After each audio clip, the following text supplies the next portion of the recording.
এই, তুই আমাকে বিয়ে করেছিস কেন? আজ বাসর রাত, তবুও একটা পাপ্পিও দেশ না, মুখ অন্যদিকে ঘুরিয়ে রেখেছিস। কোথায় ভেবেছিলাম বর এই করবে সেই করবে, শাকচুনি বান্ধবীদের কথার সাথে কোনো মিল দেখতে পাচ্ছি না।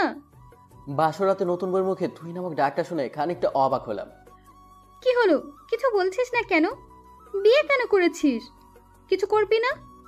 না করলে ফল কাটা ছুরি গলায় চালিয়ে দিব। এই, তুই ভয় পাচ্ছিস কেন?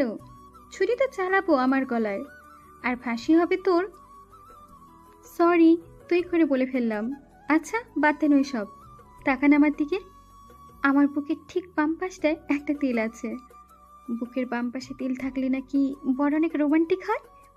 পিচ্চু বউয়ের মুখে এইসব কথা শুনে বিস্ময় দৃষ্টিতে তাকে বলতে লাগলাম, মানে কি সব বলছেন এসব? এইসব কি বলতে হয়? চুপচাপ ঘুমান, না হলে কিন্তু নিচে শুতে হবে। বয়স 15 হবে কিনা সন্দেহ আছে, আর কথা বলে কি এক একটা। হায় আল্লাহ, কি বলেন আপনি? আপনি না আমার স্বামী? ভাবি বলেছে স্বামীর কাছে সব বলতে হয়। আচ্ছা, আর কোথায় গিয়েছে বলবো কি? জানেন, আমার না নাভির কাছে। আল্লাহ আমাকে বাঁচাও, এই মেয়েটা তো দেখছি আমাকে পাগল বানিয়ে ছাড়বে। এই পিচ্ছি চুপ করো তুমি।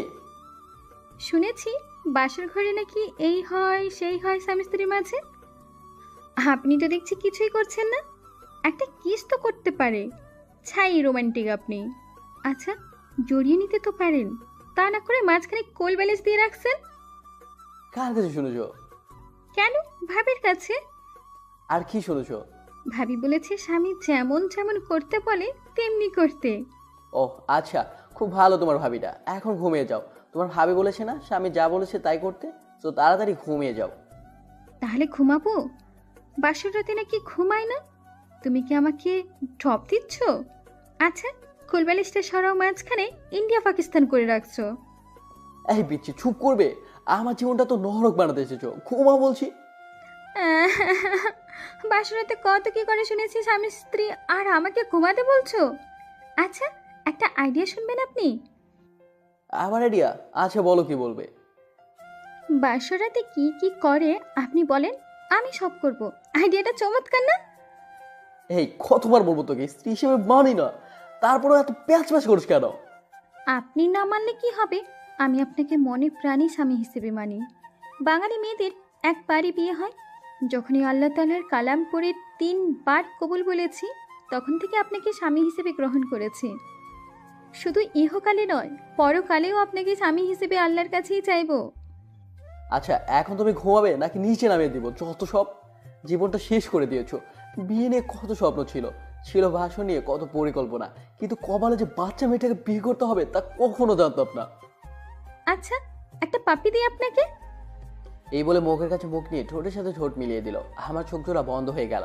পিচ্চিটার নাকের গরম স্বাদ জানান দিচ্ছে পিচ্চিটা কত কাছে চলে এসেছে আবার। আমি ধাক্কা দিয়ে সরিয়ে টাস টাস করে চড় বসিয়ে দিলাম। এই মেয়ে পাশনাতে শখ যাচ্ছে, নাক টিপ দিলে দুধ বের হয়ে আসবে, আর সে কিনা পাশন নিয়ে লাফালাফি করছে। সত্য সব, হিটলারটা আমার জীবনটা এইভাবে নষ্ট করে দিবি কখনো ভাবিনি। আপনি ভুল বলছেন। নাকে চাপ দিলে দুধ বের হয় না, নাকে টিপ দিলে থাক বলবো পচা বের হয়। দুধ তো বের হয়। আল্লাহ খুবই রাখছো আমায়। এই টেবিল মেয়ে চুপ করবি? পিছিয়ে হয়ে এত কথা বলতে হয় না। সত্যি বললে ডেবিল হয়ে যায়। আর আমি পিচ্ছি না, আমার বয়স 14 বছর 3 মাস 17 দিন। মনে মনে ভাবছি মেয়েটাকে মারা ঠিক হয়নি, কিন্তু কি করব, পিচ্ছি মেয়েটার জন্য হিটলার আমার ভবিষ্যৎটাই নষ্ট করে দিল। আচ্ছা, আপনি ঘুমান। আর হাতে ব্যথা পেয়েছেন কি? কথাটা শুনে নিজের অজান্তে খারাপ লাগলো। পিচ্ছিটার দিকে তাকাতেই মনে হচ্ছে একটা পূর্ণিমার চাঁদ। এত সুন্দর মানুষ কিভাবে হতে পারে? মুখ দিয়ে রং ধরনের আভা বের হচ্ছে। এই কি, পিচ্ছিটা ঠোঁট কেটে রক্ত বের হচ্ছে। থাপ্পড়টা জোরেই লাগছে। আচ্ছা তোমার নামটা কি? আমাকে বিয়ে করার সময় নাম শোনেননি? তোমাকে বিয়ে করার কোনো ইচ্ছেই ছিল না, হিটলারটার জন্য বিয়ে করেছি। এখন কি নামটা বলবে? এখন বলে লাভ নেই, বিয়ে করে ফেলেছেন। শোনেন, আমার নাম কারিমা জাহান কথা। আচ্ছা কথা, সরি। তোমার লাগেনি তো? এই যে নাও টিস্যু, টিস্যু দিয়ে রক্তটা মুছে নাও। আপনি না বলছেন আপনি আমাকে স্ত্রী হিসেবে মানেন না? না মানলে আমার জন্য কষ্ট পেতেন না। হ্যাঁ চুপ করবি? তোকে স্ত্রী হিসাবে কোনোদিনও মানি না, আর মানবো না। কাউকে টিস্যু দেওয়ার মানে তাকে বউ হিসাবে মেনে নেওয়া না। এই বলে বালিশটা নিয়ে চলে গেলাম সোফাতে। আর একটু থাকলে আমি পাগল হয়ে যাব। কই যাচ্ছেন আপনি? জাহান্নামে যাচ্ছি। চুপচাপ এইখানে শুয়ে থাকবি, তাহলে তোকে ফ্লোরে শুতে দিব। আচ্ছা ঠিক আছে। বাতিটা অফ করে শুয়ে শুয়ে ভাবছি, হিটলার আমার জীবনটা এইভাবে নষ্ট করে দিবে কখনো ভাবিনি। সাথী শুনলে আমাকে এসে খুন করবে, না হলে নিজে গিয়ে গাড়ির নিচে চাপা পড়ে মরবে। বারবার সাথীর কথা মনে পড়ছে। দুজন দুজনকে নিয়ে কত স্বপ্ন দেখেছি। আর মাঝখানে হিটলারটা পিচ্ছি মেয়েটাকে বিয়ে করে দিল। ওহ, আপনাদের তো পরিচয়টা দেওয়া হয়নি। আমি জিসান আহমেদ রাজ, অনার্স কমপ্লিট করে বাবা মানে হিটলারের হোটেলে খাচ্ছি। হঠাৎ রুমের বাতি কি যেন জ্বালিয়ে দিল। এই পিচ্ছি, করো কি? কেন দেখতে পাচ্ছেন না আপনি? কাপড় কেন বলছো? আমি কাপড় পরে ঘুমাতে পারি না। যত সব। হ্যাঁ, কাপড় বড়। আর যদি কাপড় খুঁজতে দেখছি কি যে করবো। আপনি না বললেন ঘুমাতে? এত ভারী কাপড় পরে কেউ ঘুমায়? কেউ যদিও বা না ঘুমায়, তুই ঘুমাবি। ঘুমা বলছি। বাবা, আপনার ছেলে আমাকে কাপড় খুলতে দেয় না। কথাটা বলতে মুখটা চেপে ধরলাম। হেই, তোমার হয়েছেটা কি বলো তো? এইসব কি বাবাকে বলতে হয়? তো কি করব? কাপড় পরে ঘুমাতে পারি না, তাই বাবাকে ডাক দিচ্ছি। বাবা বলেছে যদি কোনো সমস্যা হয় বাবাকে বলতে। আচ্ছা, তাহলে কাপড়টা খুলেই ঘুমাও। কথাটা বলতে দেরি হয়েছে, মেয়েটার কাপড় খুলতে দেরি হচ্ছে না। বুঝিয়ে সুঝিয়ে কোনো রকম কাপড়টা গায়ে রাখতে বলে এসে ঘুমিয়ে পড়লাম। সকালবেলা নুসরাত দরজা ধাক্কাচ্ছে আর ভাবি করছে। নুসরাত তাকে ঘুম ভাঙতে চেয়ে দেখি সকাল হয়ে গেছে। তাই তাড়াহুড়া করে বালিশটা নিয়ে বিছানা রাখতে দেখি কথার কাপড় নিচে পড়ে আছে। আল্লাহ, এ কেমন বউ কপালে জুটালে! শাড়ি পরে ঘুমাতে পারে না। হেই, উঠো। ও, কি হয়েছে মা? ওই, আমি তোর মা। এই বলে জোরে ধাক্কা দিতেই কথা ঘুম ভেঙে যায়। কি হয়েছে? কাপড় পরে নাও। এখন আবার বলো না আমি কাপড় পরতে পারি না। আমি সত্যি কাপড় পরতে পারি না, আপনি পরিয়ে দেন। আমি পড়াতে পারি না। বড় বড় কথা তো ঠিকই বলতে পারো, আমি ছোট না, কাপড়টাই পরতে পারো না। আর হ্যাঁ, আমি পড়াতে পারলো আমি তোমাকে কাপড় পরিয়ে দেবো না, নিজে পরে নাও। বাবা, ও বাবা, আপনার ছেলে আমাকে শাড়ি পরিয়ে দেয় না। সাথে মুখে সুইসাইডের কথা শুনে থমকে গেলাম। মনে হচ্ছে কেউ যেন আমার বুকটা থেকে কলিজাটা বের করে নিচ্ছে। কি বলবো কিছুই ভাবতে পারছি না। সাথীকে বললাম কিভাবে কথার সাথে বিয়ে হয়েছে আমার। সাথীকে আরও বললাম মেয়েটাকে কাবিনে 6 লক্ষ টাকা দিয়ে আগামী 6 মাসের মধ্যে ডিভোর্স দিয়ে দিব বলে সাথীকে একটা পাপ্পি দিয়ে ফোনটা রেখে দিলাম। পিছন থেকে তাকাতেই দেখি পিচ্ছিটা আমার পিছনে দাঁড়ানো, চোখ থেকে অশ্রু গাল গড়িয়ে পড়ছে। আমি ফিরে তাকাতেই দৌড়ে রুমে গিয়ে দরজা লক করে দিল।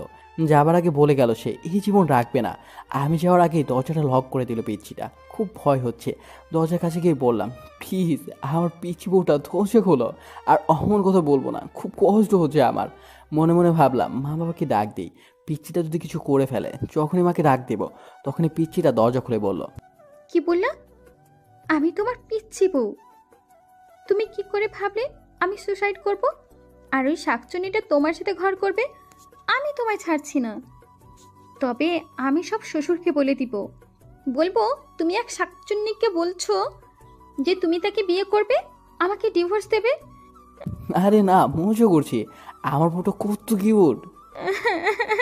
মিথ্যে গুছিয়ে বলতে হয়, আমাকে ঢপ দিচ্ছ। আমি বাবাকে ঠিকই বলে দিব। প্লিজ কথা বলো না। বলবো না, তবে একটা শর্ত আছে। কিসের শর্ত? আমাকে 5 মিনিট কিস করতে হবে। What, kiss? না, লিপ কিস। সম্ভব না, প্লিজ পাগলামো করো না। কি করব? আমি না তোমার বউ? বাসরাতে কিছু করছো না, বিড়াল মারছো না অন্য কিছু? একটা বিড়াল ধরে মারলে কি এমন ক্ষতি হতো? ভাবি তো বলে দিল ঠিক মতো বিড়াল মারতে, এখন আবার লিপ কিসও করতে যাচ্ছ না। আমি ছোট বলে ঠকাচ্ছ? আমি বাবাকে সব বলে দিব। বলবো যে তুমি। আচ্ছা বলছি, বাবা, ও বাবা। কথাটা বলার আগে অনিচ্ছা সত্ত্বেও নিজেকে বাঁচাতে পিচ্ছিটা ঠোঁটের সাথে ঠোঁট মিলিয়ে দিলাম। চোখ ধরা বন্ধ হয়ে আছে। পিচ্ছিটা শক্ত করে জড়িয়ে ধরে আছে আহামায়। আমি ছাড়াতে চেয়েও ছাড়াতে পারছি না। হঠাৎ দরজার বাইরে থেকে জান্নাত ডাকছে। জান্নাত দরজা ধাক্কা মেরে খোলার সাথে সাথে কথাকে নিজের কাছ থেকে ছাড়িয়ে নিলাম। জান্নাত বলল যে বাবা আজ আমাকে অফিসে যেতে বলেছে। জান্নাতকে বললাম বাবাকে বল আমি অফিস যাচ্ছি। বাসা থেকে বের হয়ে স্বস্তির নিঃশ্বাস নিলাম। পিচ্ছিটার হাত থেকে বাঁচলাম। গাড়িতে থাকা অবস্থায় একটা মেসেজ আসলো। মেসেজে লেখা ছিল ইমোতে আসো। ইমোতে গিয়ে দেখি সাথী হাত খেটে পিক দিয়েছে। সাথে সাথে ফোন দিলাম। কতক্ষণ রিং হওয়ার পর ফোন ধরলো সাথী। হেই পাগলি, এমনটা কেউ করে? আমি কাকে নিয়ে বাঁচবো বলো? আমি তো তোমাকে ছাড়া বাঁচবো না। কি করব? তোমার বউ হয়ে তোমার বাড়িতে আমার যাওয়ার কথা ছিল, নিজের ভালোবাসার মানুষ অন্যের বুকে, যাকে নিজের থেকে আমি বেশি ভালোবাসলাম। আজ সে আমার না, কেন আল্লাহ আমাকে এসব দেখার জন্য বাঁচিয়ে রেখেছে। আমি সত্যি বাঁচতে চাই না রাজ। যে জীবনে তোমাকে পাবো না সে জীবন রেখে লাভ কি বলো? প্লিজ থামবে তুমি। আমার যে আর সহ্য হচ্ছে না। তুমি আজ বিকেলে আমার সাথে পার্কে দেখা করো। আচ্ছা, 4টায় দেখা করবো। এদিকে অবিশ্বাস করে 4টা পার্কের দিকে রওনা দিলাম। পার্কে গিয়ে দেখি সাথী নীল শাড়ি পরে বসে আছে। সাথীর পাশে গিয়ে বসলাম। বাতাসের সাথে চুলগুলো থেকে মাতাল হাওয়া আসছে। আমার বসা থেকে সাথী আমার দিকে চেয়ে খেতে দিল। সাথীর চোখ থেকে টপ টপ করে পানি পড়ছে। মনে হচ্ছে আমার হৃৎপন্দ থেকে রক্তক্ষরণ হচ্ছে। সাথীর কাজল কালো চোখ জোড়া চোখের পানিতে লেপটে যাচ্ছে। চোখগুলি ফুলে গিয়েছে। হাতের দিকে তাকাতেই খুলিছাটা কেঁপে উঠল। সাথীর হাতে ব্যান্ডেজ। বুঝতে আর বাকি রইল না যে এটা সাথীর পাগলামি। চোখ দিয়ে অনবরত পানি আসে। কিভাবে ভুলবো 3 বছরের ভালোবাসা। এই, তুমি কাঁদছো কেন? তুমি না আমার প্রাণ। আর কত কষ্ট দেবে আমায় জানো? যখন শুনেছি তোমার বিয়ে হয়ে গেছে মনে হয়েছে প্রাণটাকেও আমার বের করে নিয়েছে। কত স্বপ্ন দেখেছিলাম তোমাকে নিয়ে, সব আজ শেষ হয়ে গেল। আমায় একটু বুকে নেবে? সাথীর বলতে দেরি হয়েছে। পাগলিটাকে শক্ত করে ছুঁড়ে নিতে দেরি হয়নি। বুকটা কেমন যেন ভিজা ভিজা লাগছে। পাগলিটার চোখের পানিতে গায়ের শার্টটাও ভিজে যাচ্ছে। পাগলিটা এমনভাবে জড়িয়ে ধরে আছে মনে হচ্ছে ছোট্ট বাচ্চা ভয় পেলে যেভাবে আঁকড়ে ধরে থাকে সেভাবে জড়িয়ে ধরে আছে আমায়। এভাবে কিছুক্ষণ জড়িয়ে ধরে থাকার পর বললাম, কি হলো? আর কতক্ষণ জড়িয়ে ধরে থাকবে আমায়? আর সবাই ফেল করে তাকিয়ে আছে আমাদের দিকে। কি করব? তোমার বুক দেখেছে আমার ঠাই। জানো রাজ, প্রতি রাতে স্বপ্ন দেখতাম তোমায় নিয়ে, কতটা ভালোবাসতাম তোমায়। কিন্তু আজ তুমি অনেক কাছে থেকে অনেক দূরে। রাজ, আমার কপালে একটা চুমু দেবে? খুব কাছে পেতে ইচ্ছে করছে তোমায়। দাও না। আবার বুকে টেনে নিয়ে কপালে আলতো করে ভালোবাসার স্পর্শ এঁকে দিলাম। আচ্ছা রাজ, তুমি না বলেছ ওই মেয়েকে তুমি ডিভোর্স দেবে? হ্যাঁ। তাহলে আমার মাথা ছুঁয়ে কসম করো ওকে ডিভোর্স দেবে। যদি ডিভোর্স না দাও তাহলে আমার মরা মুখ দেখবে। সাথে কথাটা যেন খলিজাতে গিয়ে বিঁধল। নিজের অজান্তে সাথীর মাথায় হাত রেখে ওয়াদা করলাম কথাকে ডিভোর্স দেব। কথাটা বলার সময় পিছিটা মুখ বারবার চোখের সামনে ভেসে উঠছিল। এদিকে সাথীকে ওর পাশে পৌঁছে দিয়ে ফোনটা বের করে দেখি 73টা মিস কল। ফোন সাইলেন্টে ছিল তাই বুঝতে পারিনি। এদিকে সন্ধ্যায় বাসায় এসে দেখি কথা কোথাও নেই। মা বললো ফ্রেশ হয়ে আসতে। ফ্রেশ হওয়ার জন্য যখনই বাথরুমে দরজা ধাক্কা দিয়েছি তখনই এক চিৎকার। ও মা গো, ভূত! কথা চিৎকারে কথা দিকে তাকা দিয়ে দেখি পিচ্চিটা শাওয়ার নিচ্ছে, শরীরে কোনো কাপড় নেই। এক জোরে বাথরুম থেকে বের হয়ে সোজা রুমে গিয়ে বসে আছি। কিছুক্ষণ পর দেখি পিচ্চিটা ভেজা চুলে আয়নার সামনে গিয়ে বসলো। শাড়িটা কোনোরকমভাবে পেঁচিয়েছে। আমার শরীরটা রাগে ফাটতেছে। বাথরুমে ঘটনার কথা মনে করে তাই জিজ্ঞেস করলাম, হ্যাঁ পিচ্ছি মেয়ে, বাথরুমে শাওয়ার নিলে দরজা লক করে নিতে হয়, জানো না? নিতে হয় তো। আমি তো জান্নাতকে বলেই দিয়েছি আমি দরজা বন্ধ করে শাওয়ার নিতে পারি না, ভয় হয়।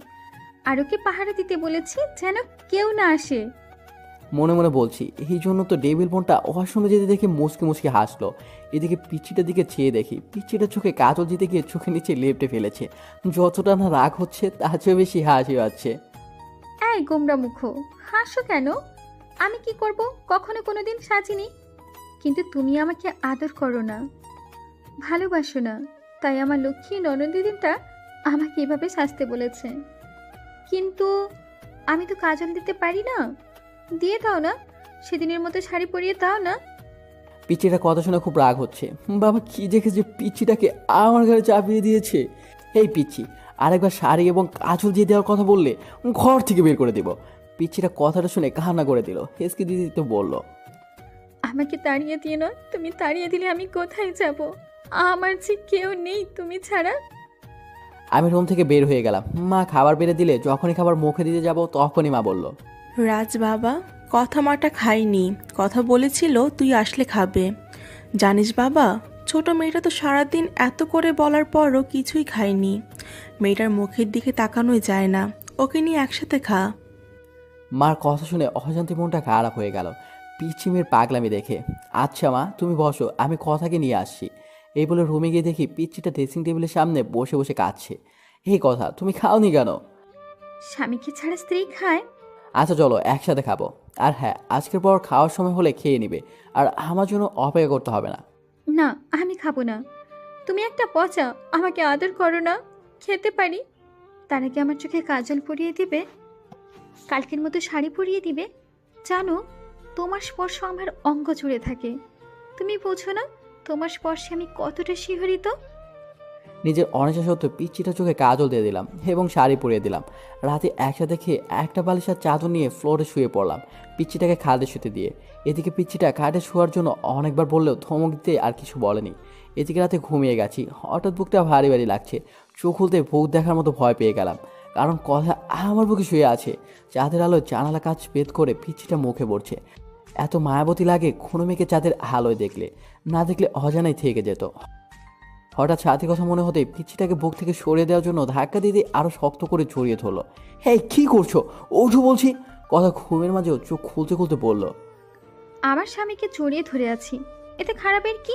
আমার অধিকার আমি আদায় করে নিব। বুক থেকে ছাড়ে কষে একটা থাপ্পড় দিয়ে বললাম, তোকে বলছি না আমাকে স্বামীটা ভাবতে, কেন জড়িয়ে থাকিস? হ্যাঁ, আমি বলছি না তোকে ডিভোর্স দিয়ে দিব? কথাটা বলতেই খাটে চলে গেল কথা। আমি আবার গভীর ঘুমে হারিয়ে গেলাম। এদিকে ঘড়ি কাটা 1টা বাজতে কথা ঘুম থেকে উঠে সুন্দরভাবে অজু করে 2 রাকাত নামাজ শেষ করে মোনাজাত ধরে বলতে লাগলো, হে অপরোয়ার তেগার, আমার আল্লাহ, তুমি তো সর্বশক্তিমান। তোমার হুকুম ছাড়া গাছের একটা পাতাও নড়ে না। তুমি ছাড়া তো আমার কষ্ট বোঝার মতো কেউ নেই। এই মধ্যরাতে পৃথিবীর যখন সবাই গভীর ঘুমে, তখন তোমার অভাগী বান্দিটা তোমার দরবারে 2টি হাত তুলে ধরেছে। তুমি কিন্তু এখন আল্লাহ, আমি আমার স্বামীকে কতটা ভালোবাসি। আমার বুক থেকে আমার স্বামীকে তুমি কেড়ে নিও না। তোমার পবিত্র কালাম পড়ে বিবাহ নামক পবিত্র বন্ধনে আবদ্ধ হয়েছি। এ বাঁধন ছিন্ন করো না, বাঁচব না আল্লাহ। ও আল্লাহ, আমার স্বামীর পায়ে নিচের জায়গাটুকু আমাকে ভিক্ষা দাও। পরের দিন সকালে মায়েরাকে ঘুম ভাঙলো। বাবা আজকে অফিস যেতে না বলে কথা কিনে কলেজে ভর্তি করে দিতে বললো। আমি বাবার কথায় না করতে পারি না, তাই অনিচ্ছা সত্ত্বেও কথা কিনে বাইকে করে রওনা দিলাম। কলেজ গেটে বাইক দাঁড় করানোর সাথে সাথে যা দেখলাম তা দেখার জন্য আমি একেবারে প্রস্তুত ছিলাম না। এখন আমি কি করব কিছুই ভেবে পাচ্ছি না। সাথে কেমন করে যেন তাকিয়ে আছে, মনে হচ্ছে এখনই বৃষ্টি নামবে। কথায় কলেজে ভর্তি করে দিয়ে যখনই গেট পার হয়েছি, তখনই দেখি কলেজের পাশে রেল লাইনে একটা মেয়ে দাঁড়িয়ে আছে। মিনিট 10 পর ট্রেন আসবে, বুঝতেছি না কী করব। বাইক নিয়ে একটু কাছে যেতেই বুকটা খেপে উঠলো। সাথী রেল লাইনের মাঝে দাঁড়িয়ে আছে, ট্রেন আসার শব্দ হচ্ছে। মিনিট 5-এর মধ্যে ট্রেন আসবে। এদিকে সাথীকে ডাকছি, সাথে চোখ বন্ধ করে আছে। এদিকে বাইকটা রেল লাইনের সাইডে পাথরের সাথে ধাক্কা লেগে পড়ে যায়। বাইকটা পড়েছে আমার ওপর। আমি খুব চেষ্টা করছি আমার ওপর থেকে বাইকটা সরাতে, কিন্তু পারছি না। এদিকে দেখা যাচ্ছে ট্রেনটা প্রায় কাছে এসে পড়েছে। বুকের হার্টবিটটা বেড়ে যাচ্ছে। সাথীকে গলা চেঁচিয়ে ডাকছি, তারপরও সাথী শুনছে না। না, এই দৃশ্য আমি সহ্য করতে পারবো না। মনে মনে আল্লাহ তাআলার কাছে সাহায্য চাচ্ছি। চোখ দিয়ে নীরবে অশ্রু ঝরছে, হাঁটু থেকে রক্ত বের হচ্ছে, বুকটা ফেটে যাচ্ছে। পাগলের মতো আল্লাহকে ডাকছি আর বাইক সরানোর চেষ্টা করছি। মনে মনে বলছি, হে আল্লাহ, আমাকে শক্তি দাও বাইকটা সরানোর জন্য। আবার হৃদয়টা রেল লাইনের মাঝে দাঁড়িয়ে আছে। হে পরম করুণাময়, রহম করো তোমার বান্দাকে। আর বাইকটা সরানোর চেষ্টা করছি। আর এদিকে আল্লাহ নাম নিয়ে বাইকটা ধাক্কা দিতেই বাইকটা সরে যায়। এদিকে ট্রেন প্রায় কাছে এসে পড়েছে। দৌড়ে গিয়ে সাথীকে রাস্তা থেকে সরিয়ে বুকে জড়িয়ে নিলাম। সাথী কাছে, এখন হাঁটু থেকে রক্ত ঝরছে। সাথী কান্না করে আমার শার্টটা ভিজিয়ে দিচ্ছে। এদিকে সাথীকে বুক থেকে ছাড়িয়ে কষে একটা থাপ্পড় দিয়ে বললাম, হেই পাগলি, কেন এমন পাগলামি করছো বলো? ছাড়ো না, তোমাকে ছাড়া আমি নিজেকে ভাবতে পারি না। কেন মরতে যাচ্ছিল বলো? আমি তো সে কবে মরে গিয়েছি, মারা গিয়েছি তখনই যখন শুনেছি আমার ভালোবাসার মানুষ অন্য মেয়েকে বিয়ে করেছে। চোখ দিয়ে আসর শ্রাবণ ঝর্ণা ধারা নেমেছিল। বিরহের অনলে প্রতিনিয়ত পড়েছি আমি। আমার দেহটা ছাড়া আত্মাটা সে কবে মরে গেছে রাজ। জানো, আজ যখন তোমার বাইকের পেছনে ওই মেয়েটাকে দেখলাম, আমার কলিজাটা ফেটে যাচ্ছিল। মনে হচ্ছিল দম বন্ধ হয়ে আমি মারা যাব। আমি তোমার পাশে অন্য কাউকে সহ্য করতে পারি না রাজ। কি করব? তোমাকে একজন জড়িয়ে ধরে থাকবে, আর আমি কিভাবে দেখবো সেটা? তাই ট্রেনের নিচে পড়ে তুমিহীনা এই জীবন নিঃশেষ করতে চেয়েছিলাম। কেন বাঁচালে আমাকে? আমি যে তিলে তিলে শেষ হয়ে যাচ্ছি। বলতে পারো কেন এতটা ভালোবাসার পরও তুমি আমার নাও? কেন আজ তোমার পক্ষে অন্যজনের ঠাই? যে স্বপ্নগুলো তোমায় নিয়ে দেখতাম, সেই স্বপ্নগুলো অন্য কেউ নিয়ে দেখে। প্লিজ প্লিজ তুমি আমাকে গলা চেপে হত্যা করো, নয়তো বা তোমার পায়ের নিচে আমাকে একটু জায়গা দাও। জানো রাজ, তুমি বিয়ে করার পর একটা রাত আমি ঘুমাতে পারি না। প্রতি রাতে কেঁদে কেঁদে বালিশ ভিজিয়েছি আমি। তোমার বুকে একটু জায়গা দেবে? তোমার বুকে একটু জায়গা দেবে? একটু জড়িয়ে নাও না প্লিজ, নাও না, নাও না প্লিজ। সাথীর মুখে এমন কথা শুনে বুকের পাবাসটা ছিনছিনে ব্যথা করছে, চোখ দিয়ে টুপটা পানি গাল বেয়ে গড়িয়ে পড়ছে। কিছু ভাবতে পারছি না, খুব ইচ্ছে করছে সাথীকে ছড়িয়ে ধরে বলি, সাথী খুব ভালোবাসি তোমায়, নিজে থেকে বেশি।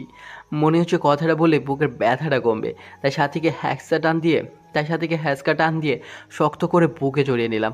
কপালে একটা চুমু দিয়ে বললাম, বড্ড ভালোবাসি, খুব বেশি ভালোবাসি তোমায়, হয়তো নিজের জীবনের চেয়েও বেশি ভালোবাসি। পাগলিটা কেঁদে কেঁদে শার্টটা ভিজিয়ে ফেলেছে।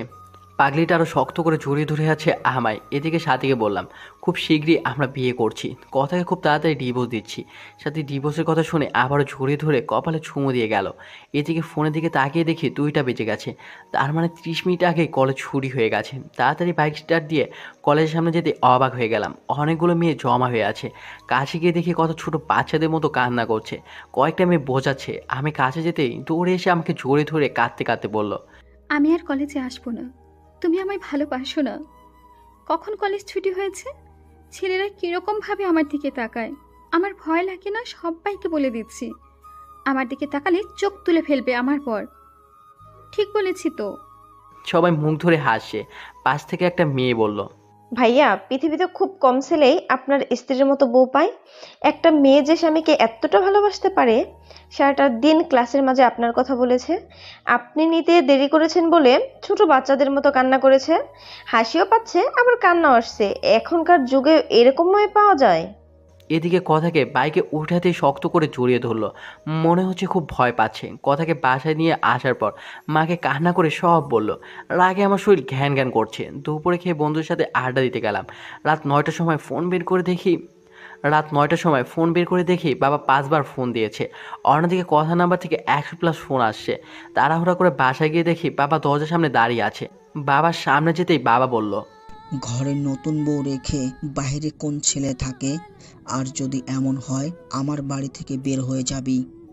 কিছু না বলে রুমে গিয়ে শুয়ে পড়লাম। কিছুক্ষণ পর দেখি কথা আমাকে ডাকছে। হেই, ডাকছো কেন?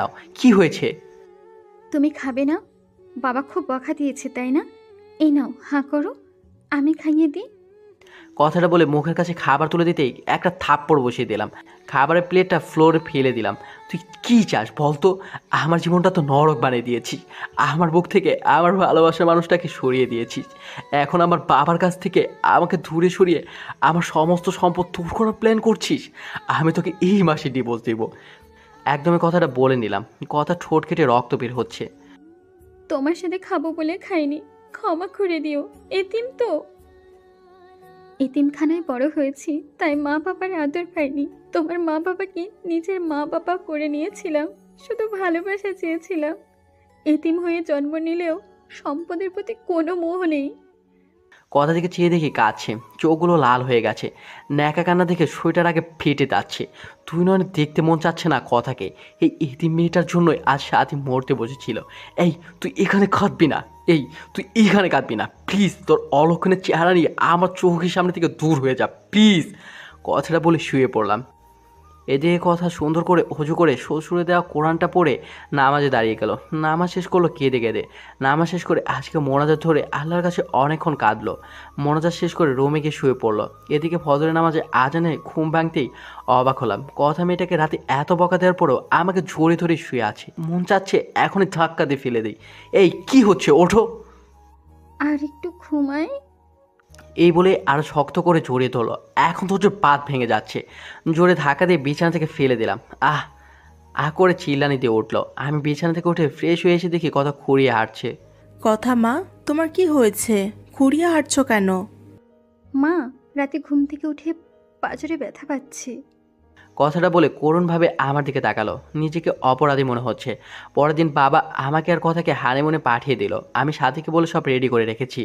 আমাদের সাথে সাথীও কক্সবাজারে যাবে। সবাই জানবে হানিমুন করতে যাচ্ছি কথার সাথে, কিন্তু না, আমি হানিমুন করবো সাথীর সাথে। সাথীকে এইসব বলে ফোনটাকে পিছনে তাকাতেই দেখি কথা সিলিং ফ্যানের সাথে ঝুলছে। নিজেকে অপরাধী মনে হচ্ছে। পরের দিন বাবা আমাকে আর কথাকে হানিমুনে পাঠিয়ে দিল। আমি সাথীকে বলে সব কিছু রেডি করে রেখেছি। আমাদের সাথে সাথীও কক্সবাজার যাবে। সবাই জানবে আমি হানিমুন করতে যাচ্ছি কথার সাথে। কিন্তু না, আমি হানিমুন করব সাথীর সাথে। সাথীকে এইসব বলে ফোন রাখতে পিছন দিকে তাকাতেই দেখি কথা সিলিং ফ্যানের সাথে ঝুলছে। ঝুলছে এমন একটি ওড়না গলায় পড়েছে। বুকের ভিতর কেমন জানি চিনচিনে ব্যথা করতে লাগলো। দৌড়ে গিয়ে কথাকে একটা থাপ্পড় দিলাম। কি করছো এসব? আমি ছোট বলে, এতিম বলে কারো ভালোবাসা পাবো না? বিয়ের পর সকল নারী তার স্বামীর অধিকার চায়, আর আপনি বিয়ের পর একটি রাত আপনার বুকে পর্যন্ত ঘুমাতে দেননি। কতটা স্বপ্ন দেখেছিলাম তোমায় নিয়ে, কিন্তু তুমি আমায় রেখে অন্য মেয়ের সাথে অবৈধ সম্পর্ক করতে চাচ্ছ। প্লিজ বোঝার চেষ্টা করো। এখন এসব বলার সময় নাই, চলো দেরি হয়ে যাচ্ছে। আবার গাড়ি মিস করব। কথা আর কিছু বলো না। এদিকে কথার এইসব কাণ্ড কারখানা সাথীকে সব খুলে বললাম। সাথী বলল কোনো চিন্তা না করতে। আমাদের সাথে একই গাড়িতে সাথীও কক্সবাজার গেল। রাতের বেলা রুমে শুয়ে আছি, হঠাৎ সাথীর ফোন ধরতেই বলল। পাশের রুমে এসো। এদিকে পাশের রুমে যেতেই সাথী 7 আপের সাথে কি যেন মিশিয়ে খেতে বলল। আমি কিছু না মনে করেই খেলাম। সাথীকে খুব কাছে পেতে ইচ্ছে করছে। নিজের অজান্তেই সাথীকে জড়িয়ে ধরে ফেললাম। সাথীও রেসপন্স করলো। আমি আস্তে আস্তে সাথী লিপির সাথে আমার লিপ জোড়া মিলানোর আগেই সাথী ফোনটা ক্রিং ক্রিং করে বাজতে লাগলো। ফোনটা ধরেই সাথী উঠে ওয়াশরুমে চলে গেল। এদিকে কিছুক্ষণ পরে এসে বলল। বাবু, আমি সুস্থ, কাল যা মন চায় তাই করো। এই বলে আমাকে রুমে দিয়ে গেল। কথাকে বলল সে আমাদের এক কলেজ ফ্রেন্ড। কথা কখনো সাথীকে দেখে নেই। এদিকে রুমে গিয়ে বিছানার উপর শুয়ে পড়লাম। এখন আমার শরীরের চোখ দিয়ে উত্তাপ বের হচ্ছে। কথা আজ খুব সুন্দর করে সেজেছে। নীল শাড়ির সাথে ম্যাচিং ব্লাউজ আর সাথে নীল রঙের চুড়িতে কি অপরূপটাই না লাগছে। কথার চোখে কাজল দেওয়াতে আরও মায়াবী লাগছে। কথা এসে খাটে বসতে টান দিয়ে কথাকে বুকে জড়িয়ে নিলাম। ঘটনার আকস্মিক ব্যবহারে কথা কিছুটা বিব্রত হলো। আপনাকে একটা কথা বলবো। বলো, কি বলবে? নেশা করে কথাটা বললাম। আপনার কাছে একটা জিনিস চাইবো, দিবেন তো আমাকে? আচ্ছা বলো, আমার মতো হলে দিব। টাকা লাগবে কি?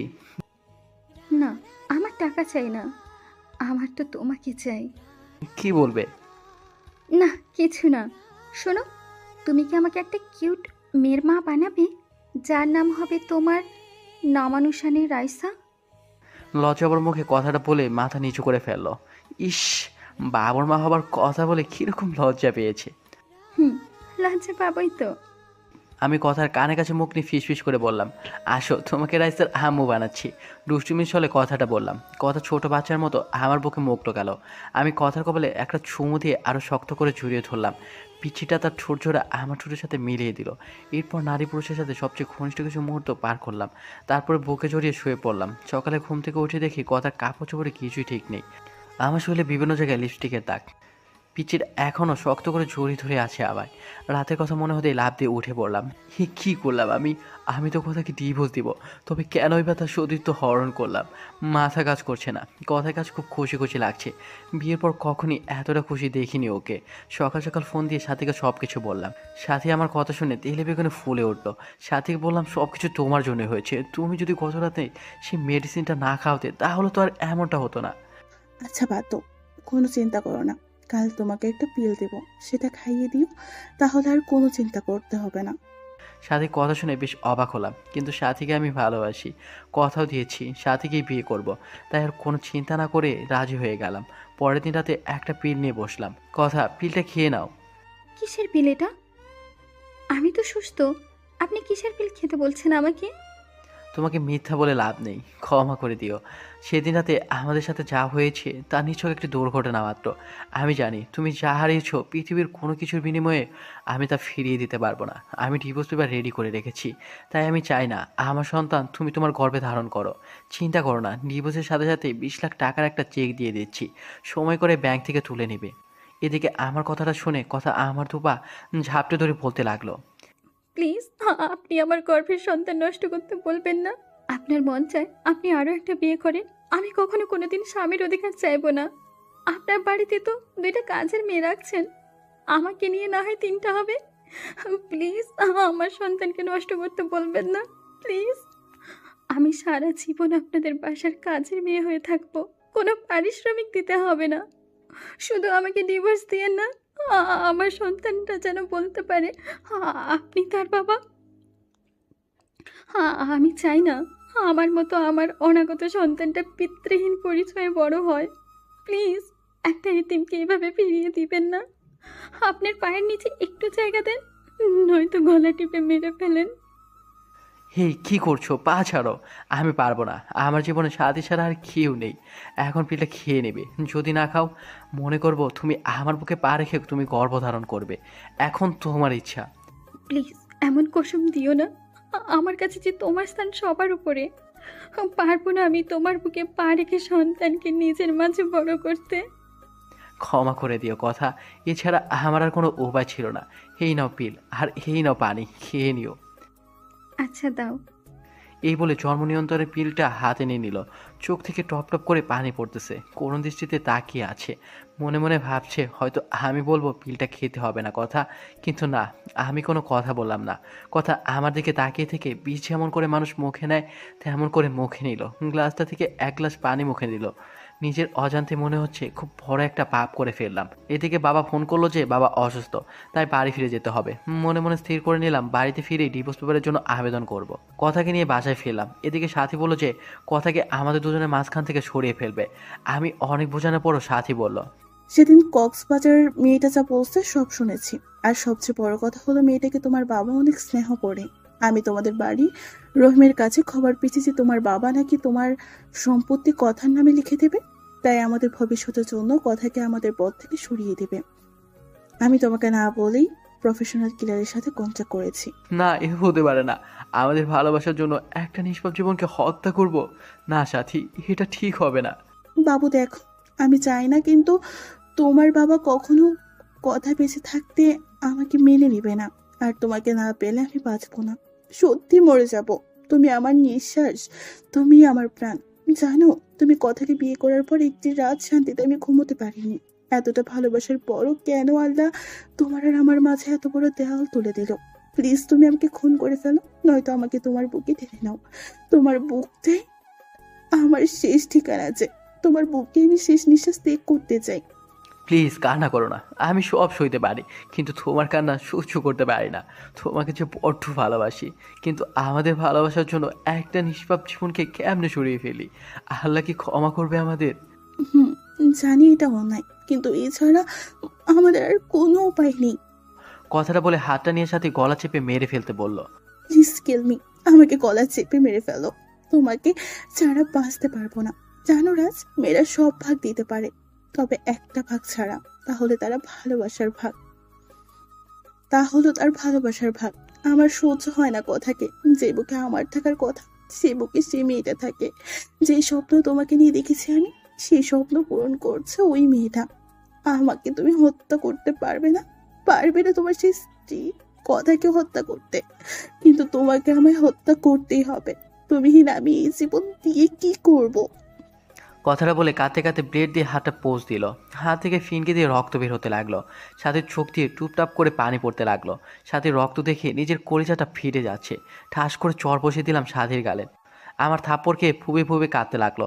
শক্ত করে ঝরিয়ে ধরলাম সাথীকে। সাথীকে শক্ত করে ঝরিয়ে ধরে বলতে লাগলাম, কেন এভাবে পাগলামো করছো? তোমাকে ছাড়া আমি কেমনে বাঁচবো?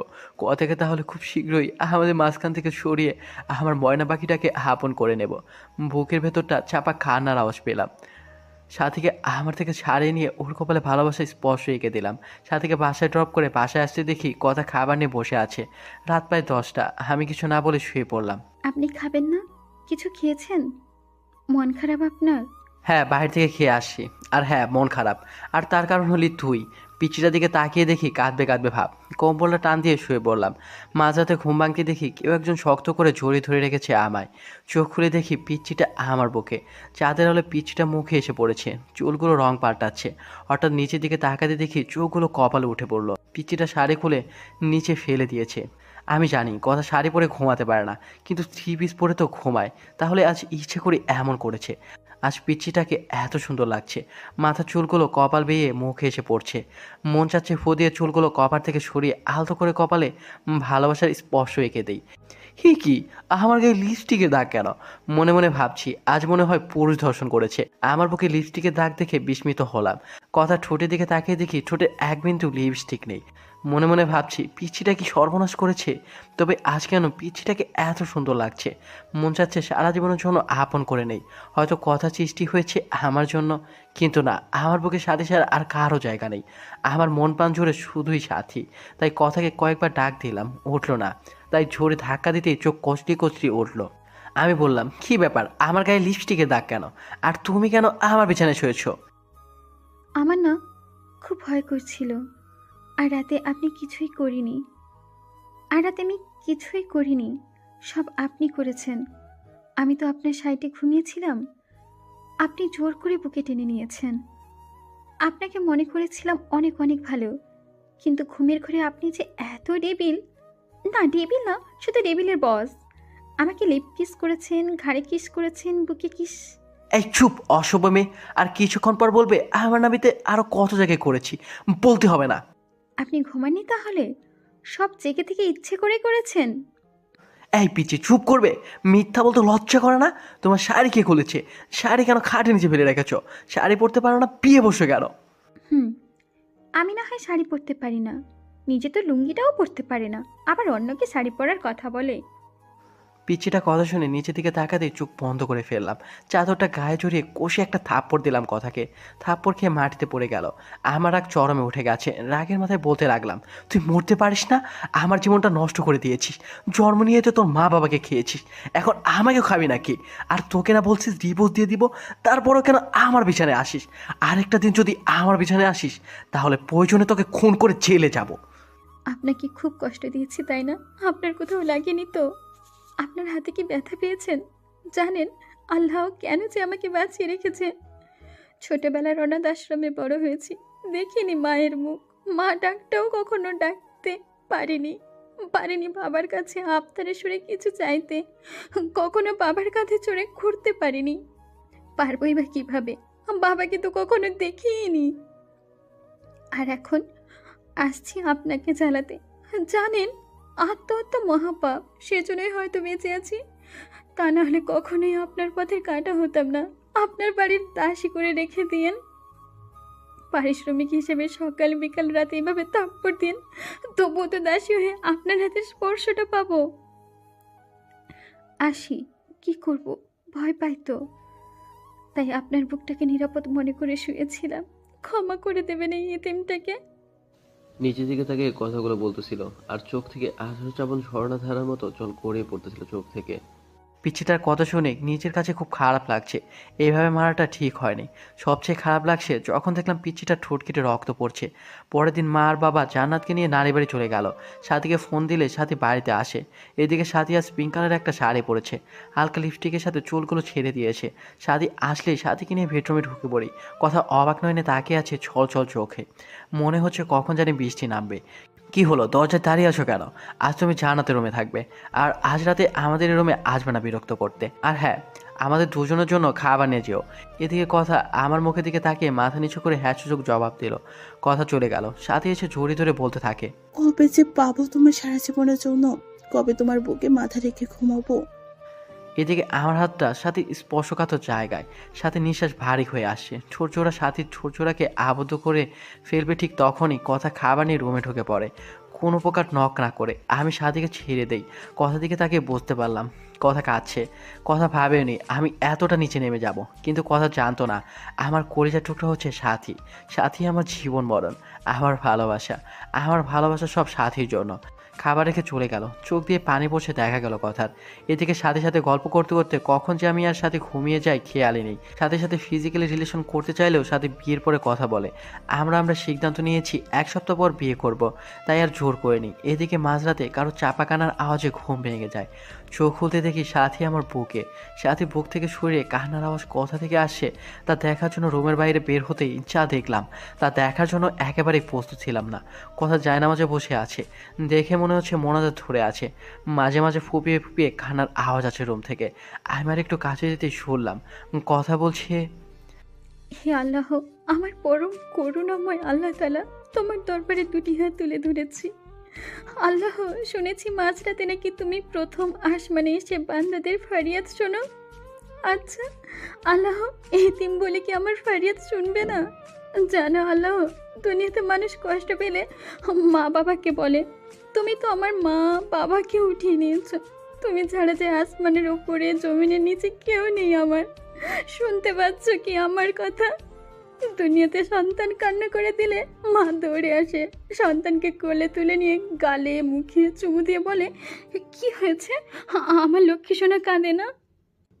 হে আল্লাহ, তুমি তো দরিয়ার মায়েদের চেয়ে লাখো কোটি গুণ তোমার বান্দাদের বেশি ভালোবাসো। তুমি তো সব দেখো। হে মাবুদ, আমার স্বামীর আজ অন্যের বুকে শুয়ে আছে, আমার কলেজাটা ফেটে যাচ্ছে।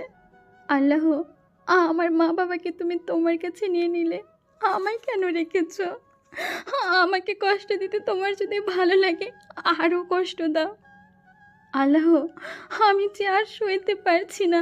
একজন পতিতা নারীও তার স্বামীর ভাগ অন্য কাউকে দিবে না, আর আমি এতটাই অভাগী। জন্ম নেওয়ার পর না পেলাম মা বাবার ভালোবাসা, না পেলাম স্বামীর ভালোবাসা। আজ আমার স্বামী আমাকে বের করে দিয়ে অন্য মেয়ের সাথে রাত্রি যাপন করছে। হে আল্লাহ, আর কত কাঁদবো? কত কাঁদলে তোমার রহমতের সাগরে টান লাগবে? আর কত অশ্রু বিসর্জন দিলে তোমার আরশ কুরসি কেঁপে উঠবে?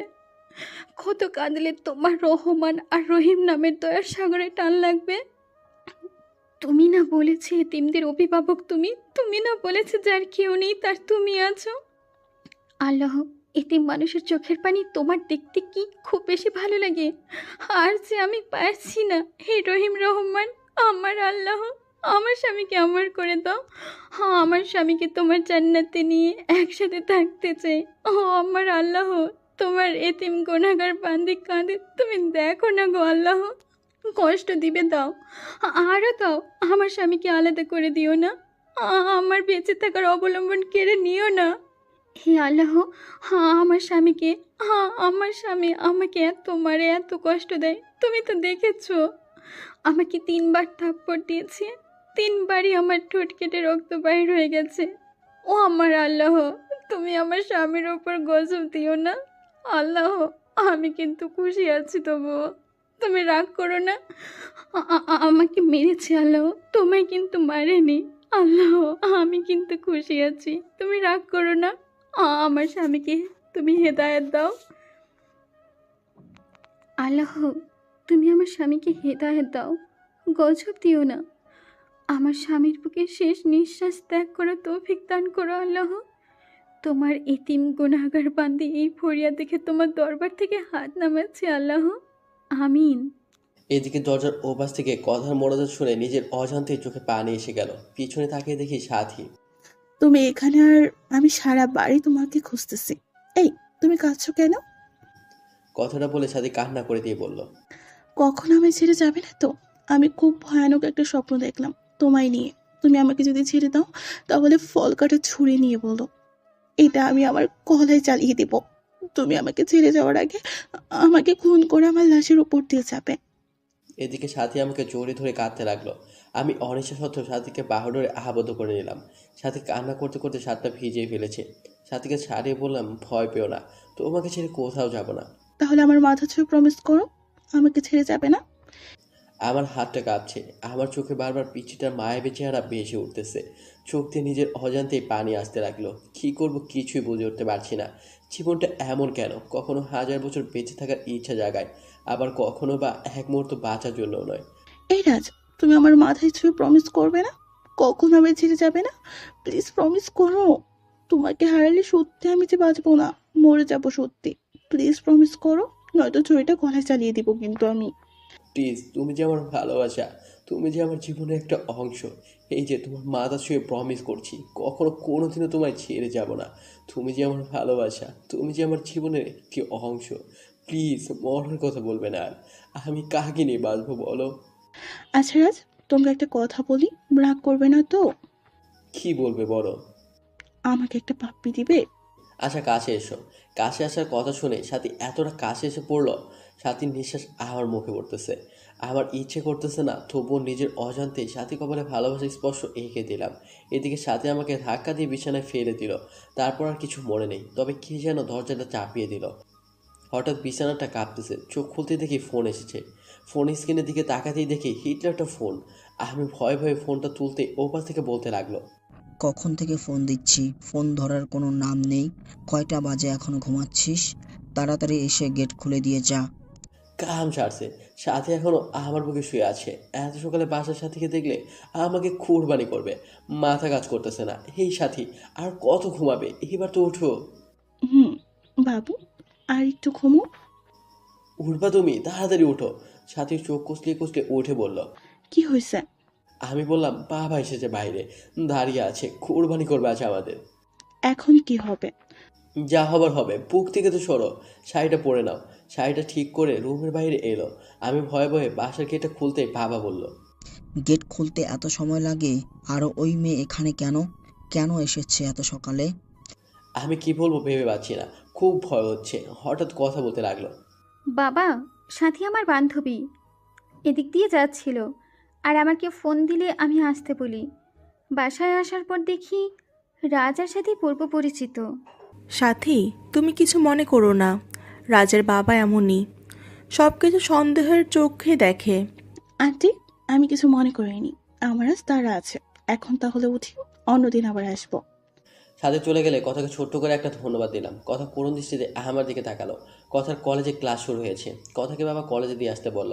বাবার কথা মতো কথাকে কলেজে নিয়ে যাওয়ার জন্য বের হলে সাথে ফোন দেয় এবং বলে কথাকে গাড়িতে করে যেন পাঠায় দেয়। সাথে কথা মতো তাই করলাম। দুপুরে বসে আছি, হঠাৎ কথার নাম্বার থেকে ফোন আসলো। আমি ফোনটা ধরতে ওপাশ থেকে অপরিচিত কণ্ঠে কেউ একজন বলল, ফোনটা যার তিনি দুর্ঘটনায় মারা গেছেন, লাস্ট ডায়ালে আপনার নাম্বারটা ছিল। প্লিজ, মেয়েটি যদি আপনার পরিচিত হয়ে থাকে তাহলে শেরপুর সরকারি হসপিটালে আসুন।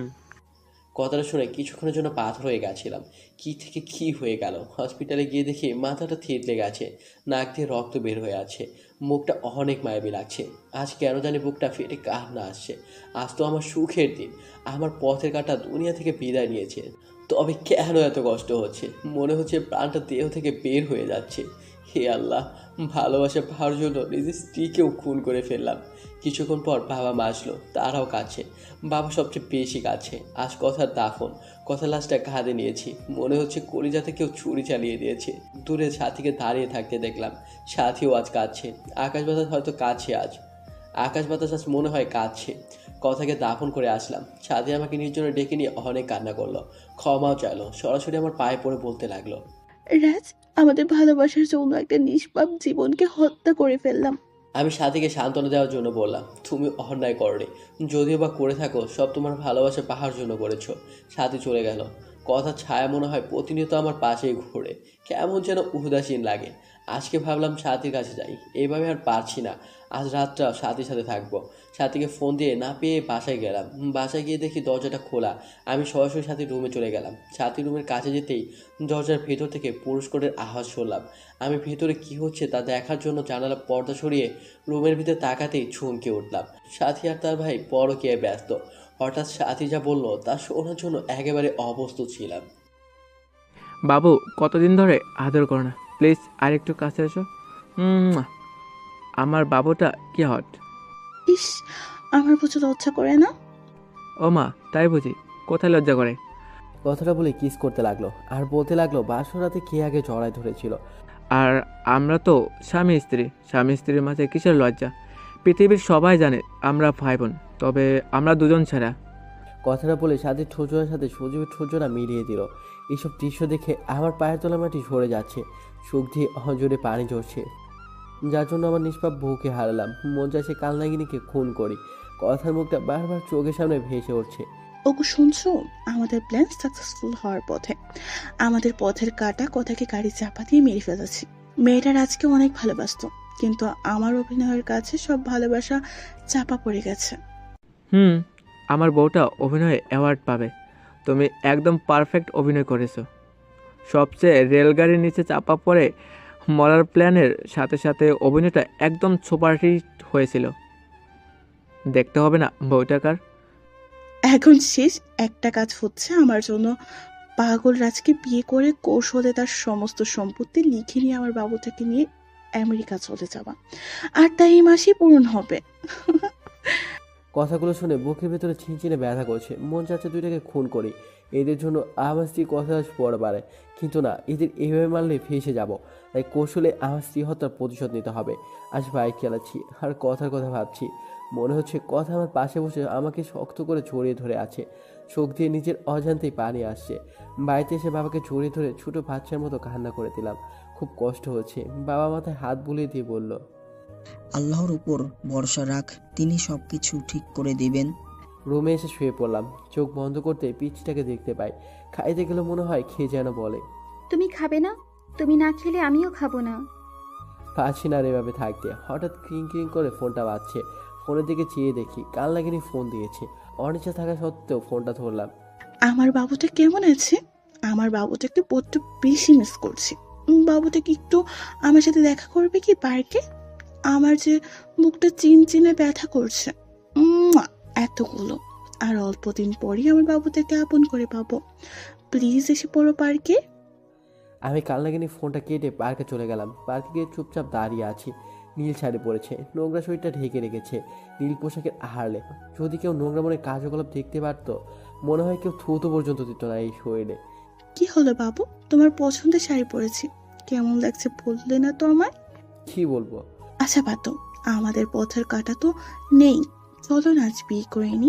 তোমাকে ছাড়া রাত করতেও যে আমার নির্ঘুম কাটে। তুমি যে আমার স্পন্দন। খুব ইচ্ছে তোমাকে আপন করে নাও। আল্লাহ আমার সেই ইচ্ছা পূরণ করবে না? আমি যে তোমার নিজের থেকেও বেশি ভালোবাসি। কথাটা বলার সাথে সাথে ঠাস ঠাস করে চর বসিয়ে দিলাম। আর সহ্য হচ্ছে না। হেই, তুই আমাকে ভালোবাসিস? তাহলে সজীবকে? কি বলছো এসব? সজীব তো আমার ভাইয়া। যে কেউ দেখে কাল লাগিনি মায়ে পড়ে যাবে, কিন্তু আমি নয়। ছি, তোর লজ্জা করে না নিজের স্বামীকে ভাই বলতে, স্বামীকে ভাই বানাতে?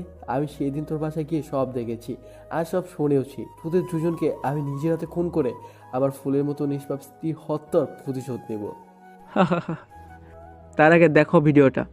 যদি সাথীকে বিয়ে না করিস, বলবো সাথীকে বিয়ের প্রলোভন দেখিয়ে তার সর্বনাশ করেছিস। আর সাথী অন্তঃসত্ত্বা, তাই বুঝে নে কি করবি তুই। পেছন দিকে তাকাতেই দেখি সজীব মোবাইল ফোনে সাথী আর আমার হোটেল রুমের ভিডিও এবং বাসার ভিডিও তুলে রাখছে। এইসব দেখে নিজেকে আর কন্ট্রোল করতে পারছি না। ফোনটা আশা দিয়ে ভেঙে ফেললাম। বাবু খুব রাগ করছো? এমন হাজারো ভিডিও আছে। বাবু রাগ করে না, আগামী সপ্তাহে আমাদের বিয়ে। তুমি কাজে অফিসে এসো, নয়তো থানাতে পাঠাবো বাসর করতে। আমি আর কিছু বলতে পারলাম না। এসব আমার পাপের ফল। বাসায় এসে কথা ছবিটা বকে নিয়ে কান্না করতে করতে ঘুমিয়ে গেলাম। পরদিন সকালবেলা টেলিভিশন অন করতেই যা দেখলাম তা দেখার জন্য মোটো প্রস্তুত ছিলাম না। কারণ খবরে দেখলাম কাল রোড অ্যাক্সিডেন্ট করে সজীবার সাথে দুজনে মারা গিয়েছে। মনে মনে ভাবলাম, আল্লাহর বিচার সবচেয়ে বড় বিচার, যার হাত থেকে কারোই রেহাই নেই। পরের দিন কথার পছন্দে নীল শার্টটা বের করতেই আলমারি খুলে একটা ডায়েরি পেলাম। ডায়েরিটা হাতে নিয়েই বুঝতে পারলাম এটা কথার লেখা ডায়েরি। না পড়া সেই ডায়েরিটা প্রথম পাতা উল্টাতেই নীল কালিতে লেখা, কাল আমার বাসরাত ছিল। বাসরাত সব নারীর জীবনে শ্রেষ্ঠ রাত থাকে, কিন্তু আমি বাসরাতে স্বামীর হাতের স্পর্শে ঠোঁটে রক্ত ঝরিয়েছি। মা বাবাকে হারিয়ে ভেবেছিলাম স্বামীর পায়ের নিচেই বাকি জীবনটা কাটিয়ে দিব, কিন্তু আল্লাহ যার কপালে সুখ রাখেন সে কিভাবে সুখী হবে। প্রতিদিন মাঝরাতে সবাই যখন ঘুমিয়ে থাকতো, একা ঘুম থেকে উঠে পড়তাম। আল্লাহর কাছে মাঝরাতে স্বামীকে চেয়ে কান্না করতাম। যেদিন আমার স্বামীর সাথে প্রথম মিলন হলো, সেদিন সব কষ্ট ভুলে গিয়েছিলাম। মনে মনে আল্লাহর দরবারে লক্ষ্য কোটি শুকরিয়া জানিয়েছিলাম আমার বরকে আমার করে দিয়েছে। কিন্তু পরের দিন যখন জন্ম নিয়ন্ত্রণ পিল নিয়ে এসে খেতে বলে, মুহূর্তে পৃথিবীটা উলট পালট হয়ে যায়। বাধ্য করে আমাকে জন্ম নিয়ন্ত্রণ পিল খাওয়ায়। আল্লাহর কাছে কত কেঁদেছি। সন্তানটাকে গর্ভধারণ করার জন্য খুব কষ্ট হতো, বুকের ভেতরটা ফেটে কান্না আসতো যখন দেখলাম আমার স্বামীর সাথী নামে মেয়েটার সাথে অবৈধ কাজ করে। নিজে যখন তাদের কুকর্ম ঢেকে রাখার জন্য দরজা টেনে দেয়। বাবাকে বলি যে সাথী আমার ফ্রেন্ড। নিজের স্বামীকে বাঁচাতে নিজের ভালোবাসা অধিকারের বিসর্জন দিয়েছি। সবচেয়ে কষ্ট লেগেছে সেদিন, যেদিন শুনেছি আমাকে মারার জন্য আমার স্বামী আর সাথে প্ল্যান করেছে। সব জেনেও মনকে এ বলে সান্ত্বনা দিয়েছি যে রাজ যদি আমার জীবনের বিনিময়ে সুখী হয় তাহলেই আমি সার্থক। ডায়েরিটা পড়ে নিজেকে আর ঠিক রাখতে পারলাম না। পিছন দিকে তাকাতে দেখি কথা কান্না করছে। এই কথা কাঁদো কেন? তোমাকে কষ্ট দিয়েছি, তার ফল তো আমি ভোগ করছি। এই রাজ, কি হয়েছে? কার সাথে কথা বলছিস?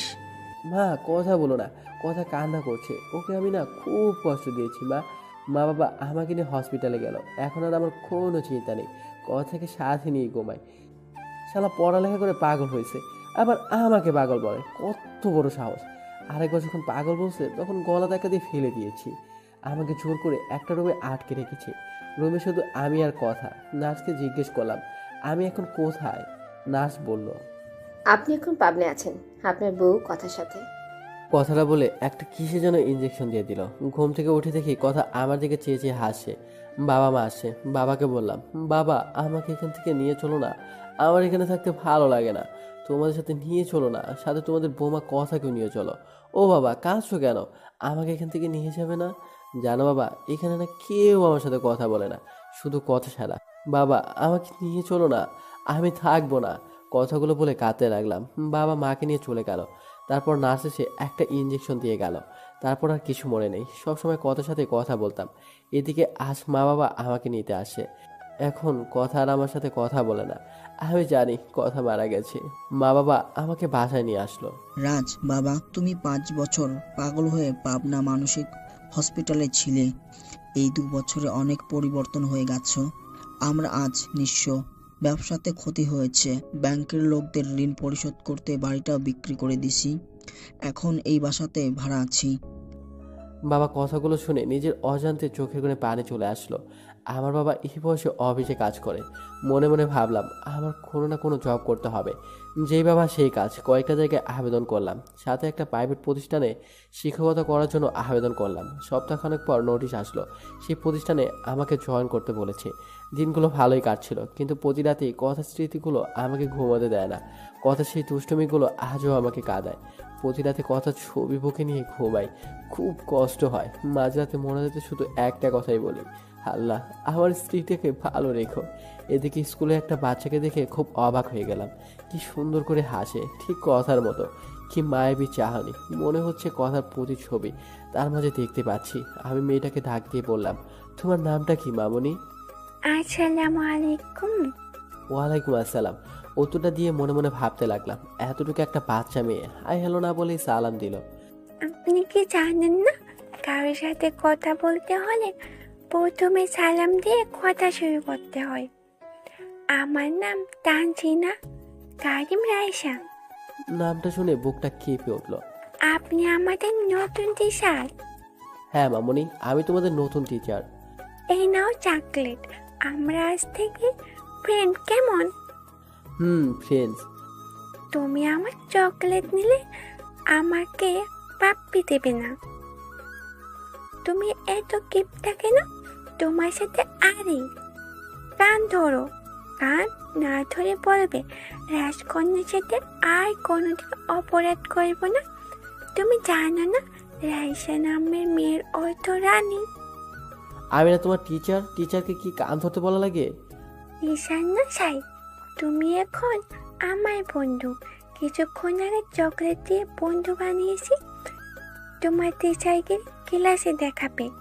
এখন কান ধরো, নইলে ফাইন ধরবো। আমি কি বলবো ভেবে পাচ্ছি না, খুব হাসি পাচ্ছে। মেয়েটার চোখের দিকে তাকিয়ে দেখি রাগী লোক নিয়ে তাকিয়ে আছে। কি হলো, আমার কথা বোঝনি? বন্ধু হলে কেন? বন্ধু হয়েছো যেহেতু কান ধরে বলো, আর এমন অপরাধ হবে না। যদি কান ধরো যদি কান না ধরো তাহলে দাঁত পড়ে যাবে, আর দাঁত পড়ে গেলে বিয়ে হবে না। রাইসার কথা শুনে কান ধরে বললাম, আমার ভুল হয়ে গেছে, আর এমন ভুল কখনো হবে না। মেয়েটাকে টান দিয়ে কোলে নিয়ে গালে মুখে চুমু দিয়ে বললাম, মামুনি এখন হয়েছে? বেশ হয়েছে, তুমি সত্যি অনেক ভালো। হঠাৎ পাশ থেকে 10 বছরের মতো একটা মেয়ে এসে বললো, রাইসার আব্বু আসছে, চলো। দাঁড়িয়ে আছে। ও আপু, তুমি আমার ফ্রেন্ডের সাথে পরিচিত হয়ে নাও। এই যে স্যার, এটা আমার আপু ঋষি। ঋষি আপু, আমার স্যারকে সালাম দাও। আসসালামু আলাইকুম, আমি রিচি। স্যার আজকে আসি? হঠাৎ দেখি একটা ভদ্রলোক এসে রাইসাকে কোলে নিল। রাইসা বাবাই বাবাই বলে লোকটাকে ছড়িয়ে ধরলো। লোকটা রাইসা আর রিচিকে নিয়ে গাড়িতে করে চলে গেল। মনে মনে ভাবলাম, আর যদি কথা বেঁচে থাকতো তাহলে আমার সন্তানটা ঠিক এতটুকুই বড় হতো। নিজের অজান্তেই চোখের পাতাটা ভিজে উঠল। কথা চাঁদমুখটা ভেসে উঠছে স্মৃতিপটে। এদিকে বাসায় এসে দেখি বাবা অসুস্থ। বাবাকে নিয়ে হসপিটালে গেলাম। ডাক্তারের রুমে গিয়ে সেই লোকটাকে দেখলাম কেমন যেন বিচলিত ভঙ্গিতে বসে আছে। ডাক্তার লোকটিকে বলল। এদিকে আমি একজন ডাক্তারকে নিয়ে বাবাকে দেখালাম। ডাক্তার বলল তেমন কিছু না, প্রেশারটা একটু বেড়েছে। বাবা বেড থেকে বের হয়ে পাশের বেডের দিকে তাকাতেই বুকটা কেমন যেন হু হু করে কেঁদে উঠল। কি মায়াবী মুখটা, কেমন যেন অন্ধকারে ঢাকা পড়ে গেছে। মুখের অক্সিজেন মাস্ক লাগানো, মনে হচ্ছে আমার নিজের আপন কেউ। কেন এতটা কষ্ট হচ্ছে মেয়েটাকে দেখে, বুকের ভেতর ছিচিনে ব্যথা করছে। ডাক্তারের রুমে গিয়ে বললাম, মেয়েটার কি হয়েছে?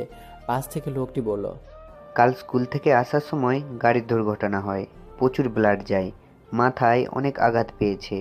তার মা মেয়ের খবর শুনে অজ্ঞান হয়ে পড়ে আছে। মেয়েটার যদি কিছু হয়ে যায় তার মা বাঁচবে না। যদি এখন রক্ত না পাওয়া যায় আল্লাহ যে কি করবেন। কথাটা বলে কেঁদে দিল। এদিকে একটা নার্স এসে বলল, স্যার, ঢাকার আশেপাশে প্রায় সব ব্লাড ব্যাংকে খবর নিয়েছি, কিন্তু কোথাও রক্ত পাওয়া গেল না।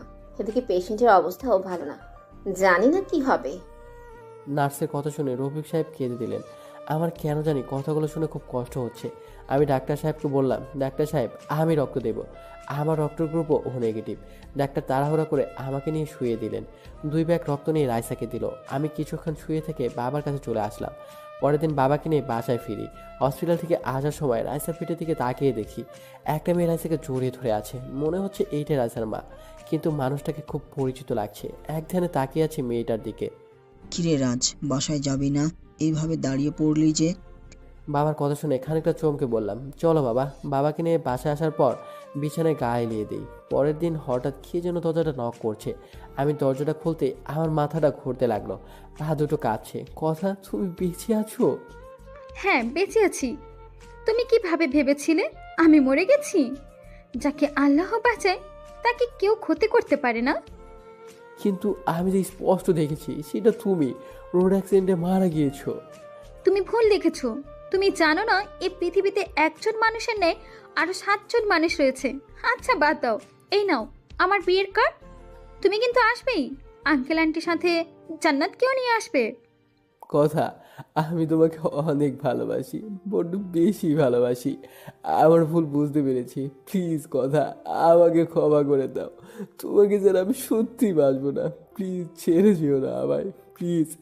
আমার বুক থেকে তোমাকে আর কেউ কেড়ে নিতে পারবে না। কান্না করে দিয়ে কথাগুলো বললাম। চোখ থেকে টুপটাপ করে পানি পড়ছে। নিজের অজান্তেই কথার হাতটা ধরে ফেললাম। ঠাস ঠাস করে কথা আমার গালে চড় বসিয়ে দিল। হঠাৎ কি যেন পড়ার শব্দে ঘুম ভেঙে যায়। ফ্লোরের দিকে চেয়ে দেখি বুক থেকে কথা ছবিটা পড়ে গিয়েছে। গলাটা শুকিয়ে গেছে। টেবিল থেকে 1 গ্লাস পানি খেয়ে এসে বিছানায় ধপ করে বসে পড়লাম। আমি বুঝতে পারলাম আমি কথাকে নিয়ে বাজে স্বপ্ন দেখেছি। কথার বুকটা বারবার ভেসে উঠছে। কয়েকদিন পর স্কুলে গিয়ে দেখি রফিক সাহেব বসে আছে।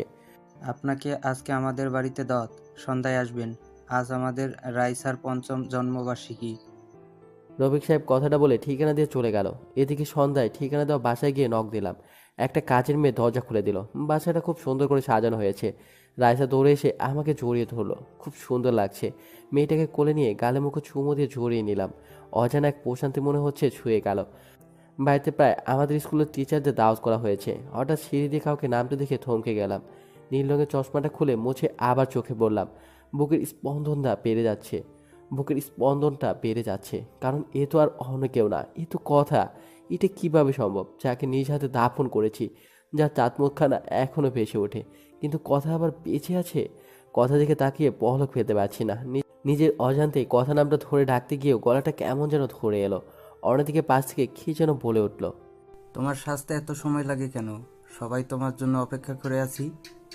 আমি কিছু ভাবতে পারছি না। এদিকে রফিক সাহেব কথার হাত ধরে নামাচ্ছেন। কথার সাথে কয়েকবার চোখাচোখি হয়েছে, কিন্তু কোনো কথা হয়নি। এদিকে রাইসার জন্মদিনে কেক কাটার পর কাঁধে কারো হাতের স্পর্শ পেলাম। পিছনে তাকাতে দেখি কথা। আসসালামু আলাইকুম, আমি তানিয়া রেজওয়ান রফিক। ওয়ালাইকুম আসসালাম, কেমন আছেন? জি ভালো। আপনার কাছে অনেক কৃতজ্ঞ। আপনি আমাদের কলিজার টুকরাকে রক্ত দিয়ে বাঁচিয়েছেন। রায়সার আব্বুর কাছে আপনার কথা শুনেছি। আপনি কি বিয়ে করেছেন? একদিন ম্যাডামকে নিয়ে বেড়াতে আসবেন। আমি কি বলবো বুঝে উঠতে পারছি না। এটা আমার কথা নয়, কিন্তু মনে হচ্ছে এটা আমার ভালোবাসার মানুষ, আমার স্ত্রী। কিছু ভাবতে পারছি না, বুকটা ফেটে যাচ্ছে। আসার সময় বাড়ির গেট পর্যন্ত রাইসার তার মা এগিয়ে দিয়ে গেল। বাসায় এসে কথার স্মৃতিগুলো ভাবতে লাগলাম। আমি জানি এটা কথা নয়, কিন্তু কেন যেন বারবার আমার মন বলছে এটাই কথা, এটাই আমার পিচ্চি বউ কথা। এখন প্রায় তাদের বাসার নিচে গিয়ে দাঁড়িয়ে থাকি। প্রতিদিন কোথায় যেন যায় তানিয়া, যাকে আমার মন বলে এটা তানিয়া নয়, এটা কথা। পরে খবর নিয়ে জানতে পারি অফিসে যায়, নিজের অফিস আছে। একদিন অফিসে যাওয়ার পথে কথা গাড়িটা আগলে দাঁড়ালাম।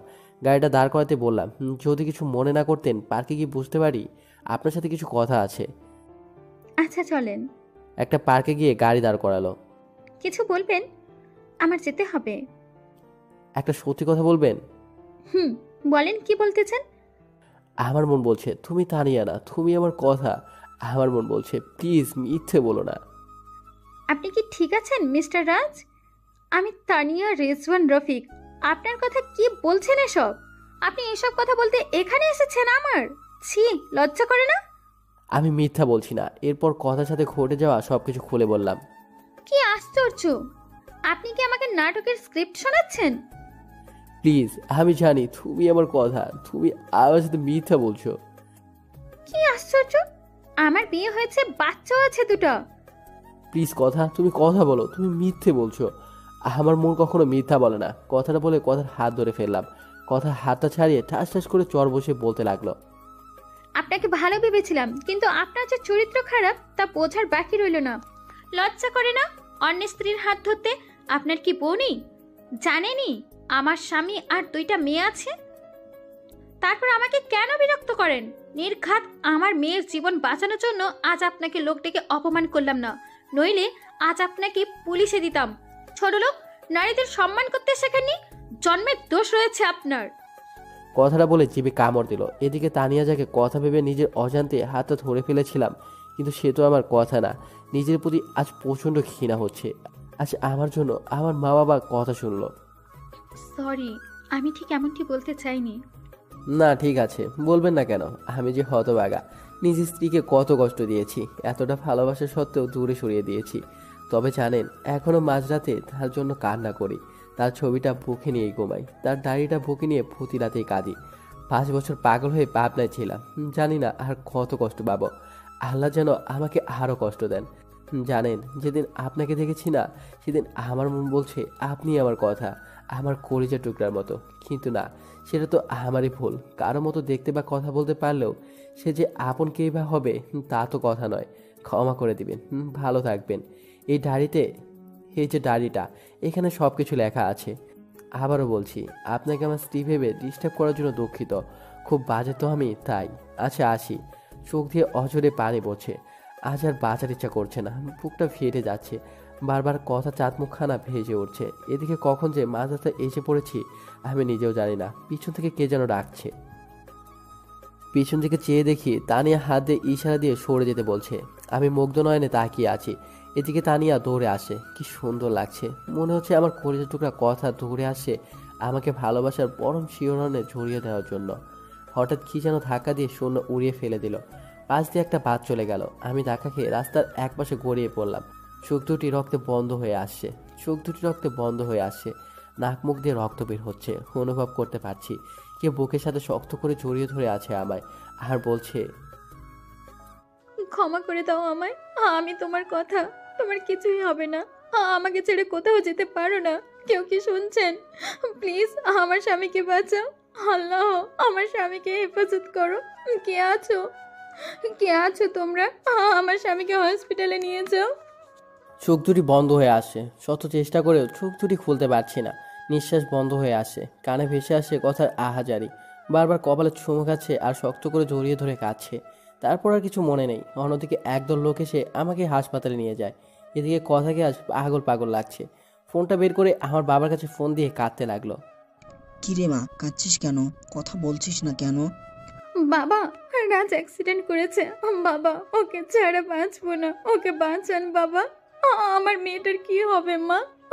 আপনি প্লিজ সদর হসপিটালে আসেন। কথার মুখে আমার বাবা দুর্ঘটনার কথা শুনে তার পায়ের নিচে মাটি সরে গেল। কই গো রাজের মা, চলো হসপিটালে যেতে হবে, আমাদের রাজ অ্যাক্সিডেন্ট। কথাটা বলতে গিয়ে গলাটা ধরে গেল। কি হয়েছে আমার বাবার? তোমাকে বলেছিলাম না আমার ছেলেটাকে আর কষ্ট দিও না, কিন্তু তোমরা সবাই মিলে আমার ছেলেটাকে প্রতি রাতে কাঁদিয়েছো। এদিকে হসপিটালে এসে দেখে আমাকে অপারেশন থিয়েটারে নিয়ে গেছে, কথা কাঁদছে। রফিক সাহেবও আসছে, কথাকে বোঝাচ্ছে। কথা মাকে জড়িয়ে ধরে কাঁদতে কাঁদতে বলল, মা, ও ও ও- ও কোনো কথা বলছে না। ওকে ছাড়া সত্যি আমি মরে যাব। ওই যে আমার নিঃশ্বাস, আমি বাঁচবো না মা রাজকে ছাড়া। ওকে চিরদিনের জন্য পাওয়ার জন্য কত কিছুই না করেছি। এখনো প্রতি রাতে তার দেওয়া শেষ অবলম্বন রাইসাকে বুকে নিয়ে বেঁচে আছি। হঠাৎ অপারেশন থিয়েটার থেকে ডাক্তার বেরিয়ে আসতেই কথা দৌড়ে গেল। প্লিজ ডাক্তার বলেন আমার স্বামী কেমন আছে, ওর কিছু হবে না তো? প্লিজ ডক্টর, চুপ করে থাকবেন না। ডাক্তারের চোখ থেকে পানি ছেড়ে দিয়ে বলল, আমাদের সর্বদা চেষ্টা করেছি, কিন্তু এখন আমাদের কিছুই করার নেই। আল্লাহকে ডাকেন, তিনি যদি ইচ্ছা করেন তাহলে বাঁচাতে পারেন। রোগী ক্রিটিক্যাল অবস্থায় আছে। ডাক্তারের কথা শুনে পায়ে তোলা মাটি সরে গেল। চোখ থেকে টুপটাপ করে পানি ঝরছে। ডাক্তার, আমি কি রাজের সাথে দেখা করতে পারি? যান, তবে কোনো কথা বলবেন না। এদিকে কথা ডাক্তারের কথা মতো আমার কেবিনে ঢুকতেই বুকটা হু হু করে কেঁদে দিল। সারা মুখে ব্যান্ডেজ করা, মুখে অক্সিজেন মাস্ক লাগানো। খুব কষ্ট লাগছে কথার কাছে। আমার মায়ের মুখটা বারবার ভেসে উঠছে।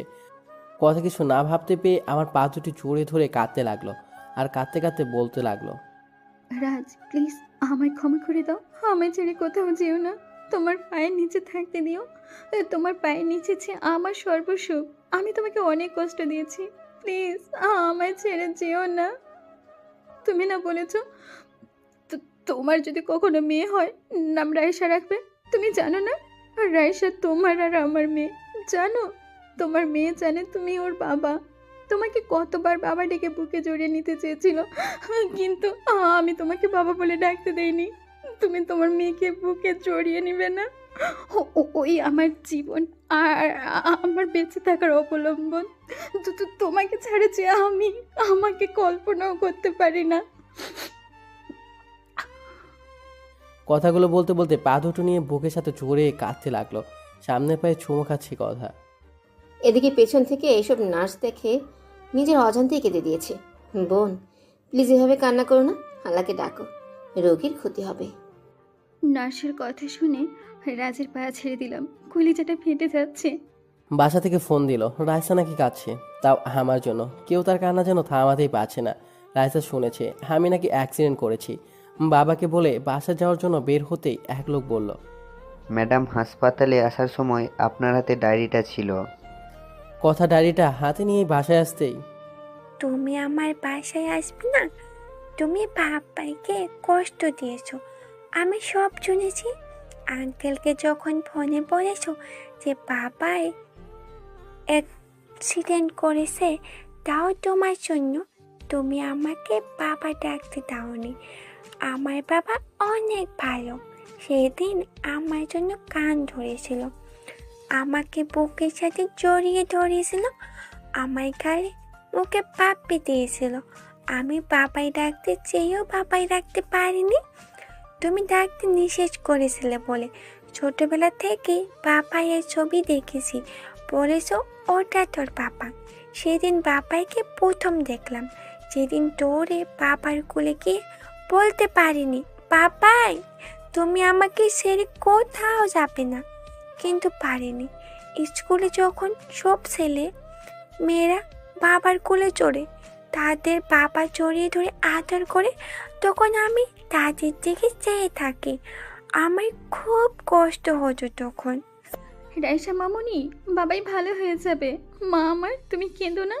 তুমি আমার মা ডাকবে না, তুমি আমার কেউ না। তুমি বাবাইকে কষ্ট দিয়েছো, আমার বাবাইকে বাবাই বলে ডাকতে দাওনি। আমি কি করব? রাইসার কথাগুলো শুনে কলিজা ফেটে যাচ্ছে। সত্যি তো, তার বাবা থেকে রাইসাকে আমি দূরে রেখেছি। বারবার রাজের কথা মনে পড়েছে। রফিক ভাইয়া কিছু বলছে না, শুধু বলল, মানুষটাকে বড্ড বেশি কষ্ট দেয়া হয়ে গেছে রে কথা। আমি দরজাটা লাগিয়ে বিছানায় শুয়ে বালিশে মুখটা লাগিয়ে কাঁদতে লাগলাম। হঠাৎ মনে পড়লো রাজ একটা ডায়েরি দিয়ে গেছে। টেবিলের উপর থেকে ডায়েরিটা তুলে বুকে জড়িয়ে নিলাম। ডায়েরিটা খুলতেই চমকে গেলাম। আমার এই হৃদয়ে লিখিলাম তোমারই নাম। ডায়েরির পরের পাতা উল্টাতেই ওগো হৃদয় রাগিনী, জানি না কিভাবে শুরু করব। আমি যে অনেক বড় অপরাধী, তোমার অবুঝ ভালোবাসাকে অবহেলা করেছি। জানো, যেদিন তোমাকে হারিয়ে ফেলেছি সেদিন বুঝেছি তুমি কতটা জুড়ে ছিলে আমার জীবনে। জানো, প্রতিদিন তোমার জন্য কেঁদেছি। মাঝরাতে উঠে আল্লাহর কাছে চাইতাম যেন তোমাকে আমার করে দেয়। প্রতি রাতে তোমার ছবিটা বুকে নিয়ে ঘুমাতাম, তোমার ছবিটা বুকে নিয়ে কাঁদতাম। জানো, মানুষ মারা গেলে নাকি তারা হয়ে যায়, তাই প্রতি সন্ধ্যায় আকাশে তারাদের সাথে কথা বলতাম যেন আমার হৃদয় রাঙিনীকে তারা যেন কষ্ট না দেয়। রাতের আকাশে সবচেয়ে উজ্জ্বল তারাকে তুমি মনে করে কাঁদতাম আর বলতাম, অভিমান ভেঙে এসো না আমার কাছে, জড়িয়ে নাও না তোমাতে, আমি যে আর পারছি না তোমার প্রিয় হয়ে। এইসব বলে কাঁদতাম, কিন্তু তুমি এতটাই আমার প্রতি অভিমান করেছিলে যার জন্য আমার সাথে কথা বলো না, শুধু করুণ দৃষ্টিতে আমার দিকে তাকিয়ে থাকো। সত্যি কি তুমি আমাকে ক্ষমা করবে না? জানো, খুব ইচ্ছা করে তোমাকে এই মরুর বুকেতে ঝরিয়ে নিতে, শান্ত করে আমারই প্রাণ। জানো, আজ একটা বাচ্চা মেয়েকে দেখে তোমার কথা বড্ড বেশি মনে পড়েছে।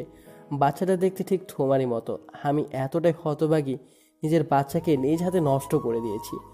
জানো, এখনও সেই রাতের কথা ভুলতে পারি না। তোমাকে দেয়া প্রতিটা চোরের আঘাত আমার এখনও কলিজাতে গিয়ে লাগে। জানো, পরের দিন যখন বাচ্চাটাকে ব্লাড দিলাম, সেদিন মনে হয়েছে আমার খুব কাছের কাউকে রক্ত দিচ্ছি।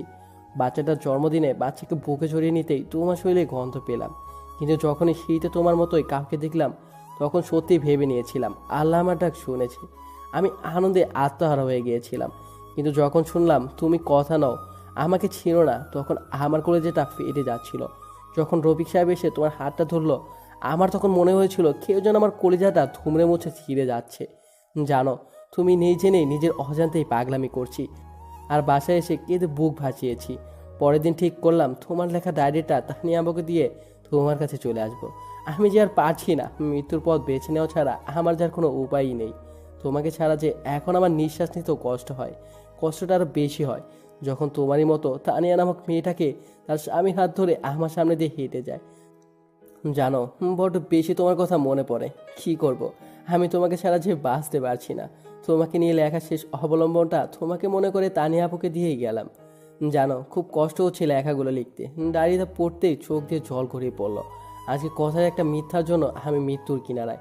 খুব কষ্ট হচ্ছে কথার, আমার মুখটা বারবার সামনে ভেসে উঠছে, কথা কানে বারবার বাজছে আমার শেষ কথাগুলো। হঠাৎ বাইরে কিছু ভাঙার শব্দ পেল। কথা রুমে এসে দেখে রাইসা কাছে খাবারের প্লেট ফেলে দিয়েছে। মা, রাগ করে না, খেয়ে নাও। আমাকে মা বলবে না, আমাকে বাবার কাছে নিয়ে যাও। আর তুমি আমার বাবাকে কষ্ট দিয়েছো, আমার সাথে কথা বলবে না। প্লিজ রাইসা, মা আমার, তোমার বাবার কিছুই হবে না, প্লিজ কান্না করো না, খেয়ে নাও। আমাকে বাবার কাছে নিয়ে যাও, বাবাকে না দেখে খাবো না।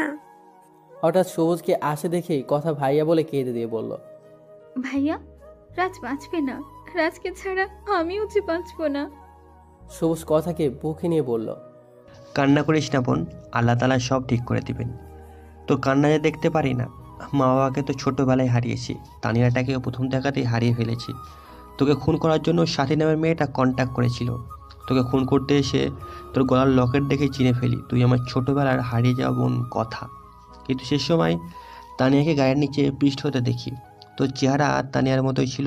তাই যখন দেখলাম তানিয়া রাস্তার পাশে পড়ে আছে, দৌড়ে বুকে টেনে নিই। সন্ত্রাসী ছিল, মানুষের রক্ত দেখলে হাসি পাইতো, কিন্তু যখন নিজের বোনটার রক্ত আমার শার্ট ভিজে যাচ্ছিল তখন বুঝেছি আপন মানুষের রক্ত শুধু তাদের শরীর থেকে ঝরে না, আপন মানুষটির রক্ত কলিজা থেকেও ঝরে। তোকে আর তানিয়াকে পেয়ে অন্ধকার রাস্তা থেকে সরে আসি। তারপর রাজের বাবার প্ল্যান অনুযায়ী তানিয়াকে কথা বানিয়ে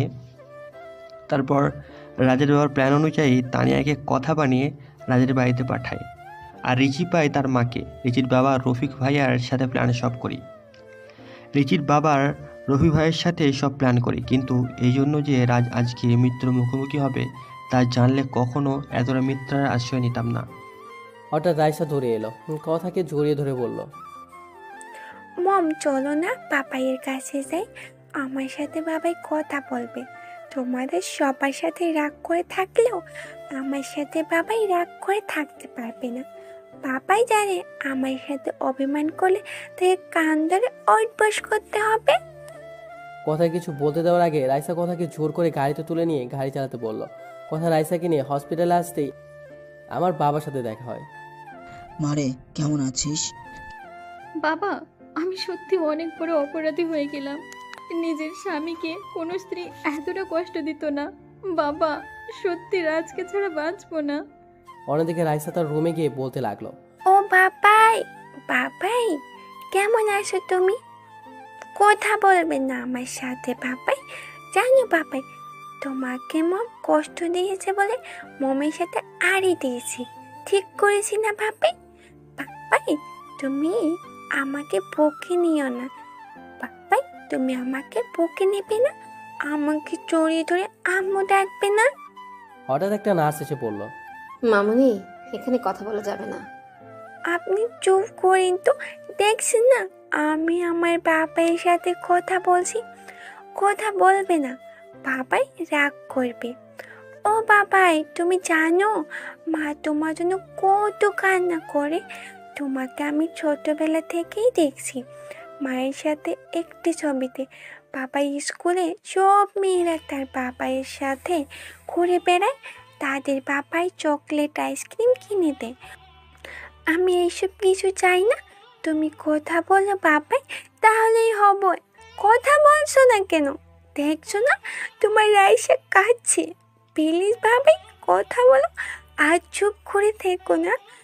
আমাকে বুকে নাও, তোমার বুকে যেতে খুব খুব ইচ্ছে করছে। ও বাবাই, এত অভিমান কিসের তোমায়? মা কাঁদছে বাবাই। বাবা, মা তোমার জন্য রাতে কান্না করে, তোমাকে আমাকে বুকে নিয়ে তোমার নাম বলে ঘুমের ঘরেও কান্না করে। তুমি দেখো দাদু ভাই কাঁদছে, কথা বলবে না আমার সাথে? আমি কিচ্ছু খাইনি, তুমি খাইয়ে দেবে না আমায়? তুমি খাইয়ে না দিলে আমি কিন্তু খাবো না। ও বাবা, বাবা কথা বলছো না কেন? আমার খুব কষ্ট হচ্ছে বাবাই, আমার বুকের মাঝে ব্যথা হচ্ছে বাবাই। কথাগুলো বলছে আর কাঁদছে। এদিকে রাইসার কান্না দেখে সবাই কাঁদছে। কথার কাছে মনে হচ্ছে তার কলিজাটা ফেটে যাচ্ছে। কিছুক্ষণ পর আমি কেমন জানি করতে লাগলাম। ডাক্তার এসে দেখতেই আমি কেমন যেন নড়াচড়া বন্ধ করে দিলাম। রুম থেকে বের হয়ে ডাক্তার চোখের পানি ছেড়ে দিয়ে বলল, সরি, আমাদের আর কিছুই করার নেই। আপনারা আল্লাহকে ডাকেন, আল্লাহ যদি তাকে সুস্থ করে দেন। কথাটা শুনে কথা হসপিটালের ফ্লোরে পড়ে গেল। সবাই কথাকে নিয়ে বেডে শুয়ে দিল। এদিকে সবাই কান্না করছে। রাইসা এসে আমার মাথায় হাত বুলিয়ে দিচ্ছে আর বাবাই বাবাই বলে ডাকছে। রাইসার কান্না দেখে সবাই কাঁদছে। আমার স্যালাইন নেওয়াটা বন্ধ হয়ে গেছে। হঠাৎ ডাক্তার এসে আমার মুখ থেকে অক্সিজেন মাস্কটা খুলে দিল। স্যালাইনটাও খুলে দিয়ে বলল, রাজ আর কোনোদিন ফিরবে না। যা ভেবেছিলাম তাই হলো। কথা ভাবতে পারছে না আমি মারা গেছি। সবাই কান্না করছে। কথা নিস্তব্ধ হয়ে গেছে। রাইসা কাঁদছে আর বলছে, বাবাই কথা বলো বাবাই, কথা বলবে না আমার সাথে? বাবাই, আমি আর বাবাই তুমি আর আমাকে পাপ্পি দিবে না?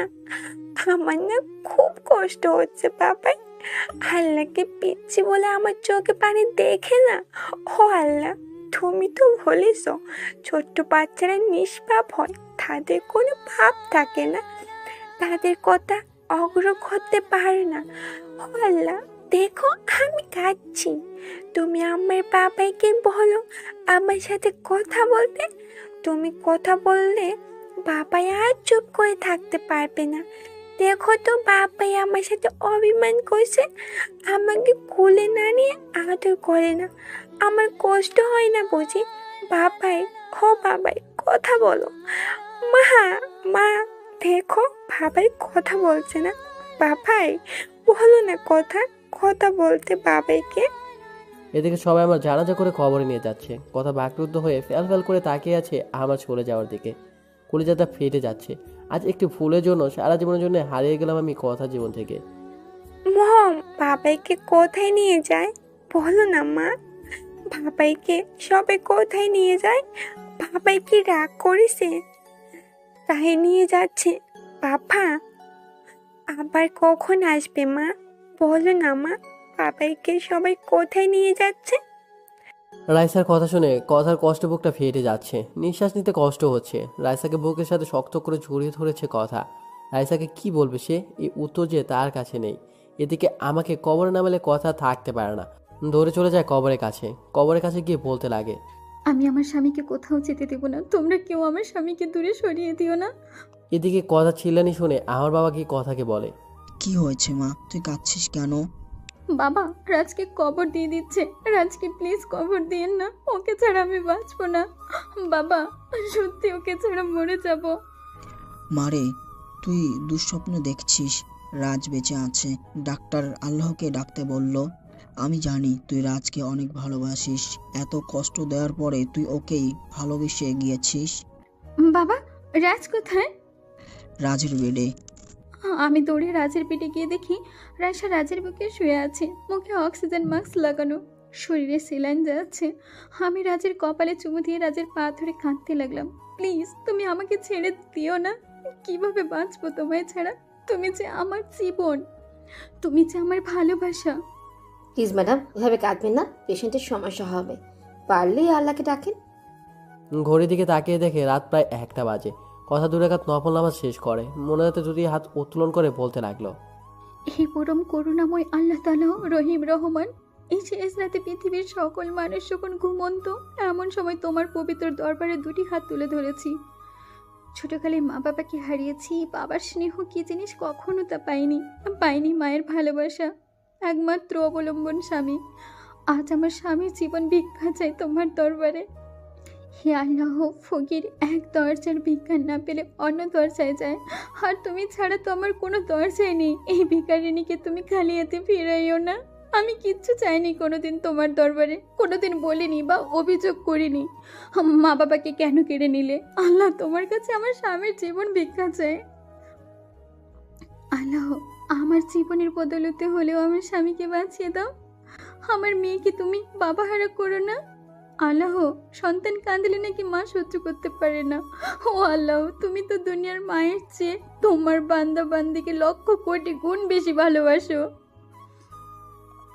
আল্লাহ, এই নিশিরাতে তুমি কি আমার কথা শুনতে পাচ্ছ না? আমার স্বামীকে সুস্থ করে দাও হে আল্লাহ। আমার বেঁচে থাকার অবলম্বনকে আমার কাছ থেকে দূরে সরিয়ে দিও না।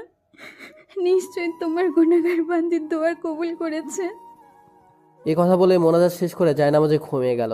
ভোরের আলো পড়তে কথা ঘুম ভেঙে যায়। কথা দৌড়ে আসে আমার বেডে।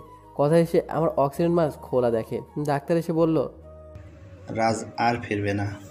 কথাটা বলে ডাক্তার চলে গেল। কথা চিল্লিয়ে কাঁদছে, না, আমার রাজ আমাকে ছেড়ে কোথাও যেতে পারে না। আমার পা জোটে জোরে ধরে বলতে লাগলো, তুমি আমাকে ছেড়ে যেও না, আমি সত্যি তোমাকে ছাড়া বাঁচবো না। তোমার বুকে যে আমার শেষ ঠিকানা।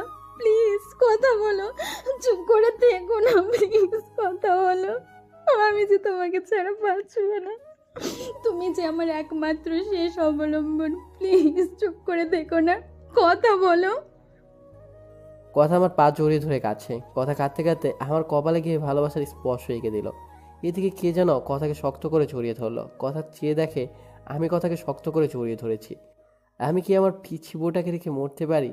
আমি যে আমার পিচ্ছি বউটাকে বড্ড বেশি ভালোবাসি। আমার পিচ্ছিটাকে কি একটু জড়িয়ে ধরতে পারি? যা দুষ্টু।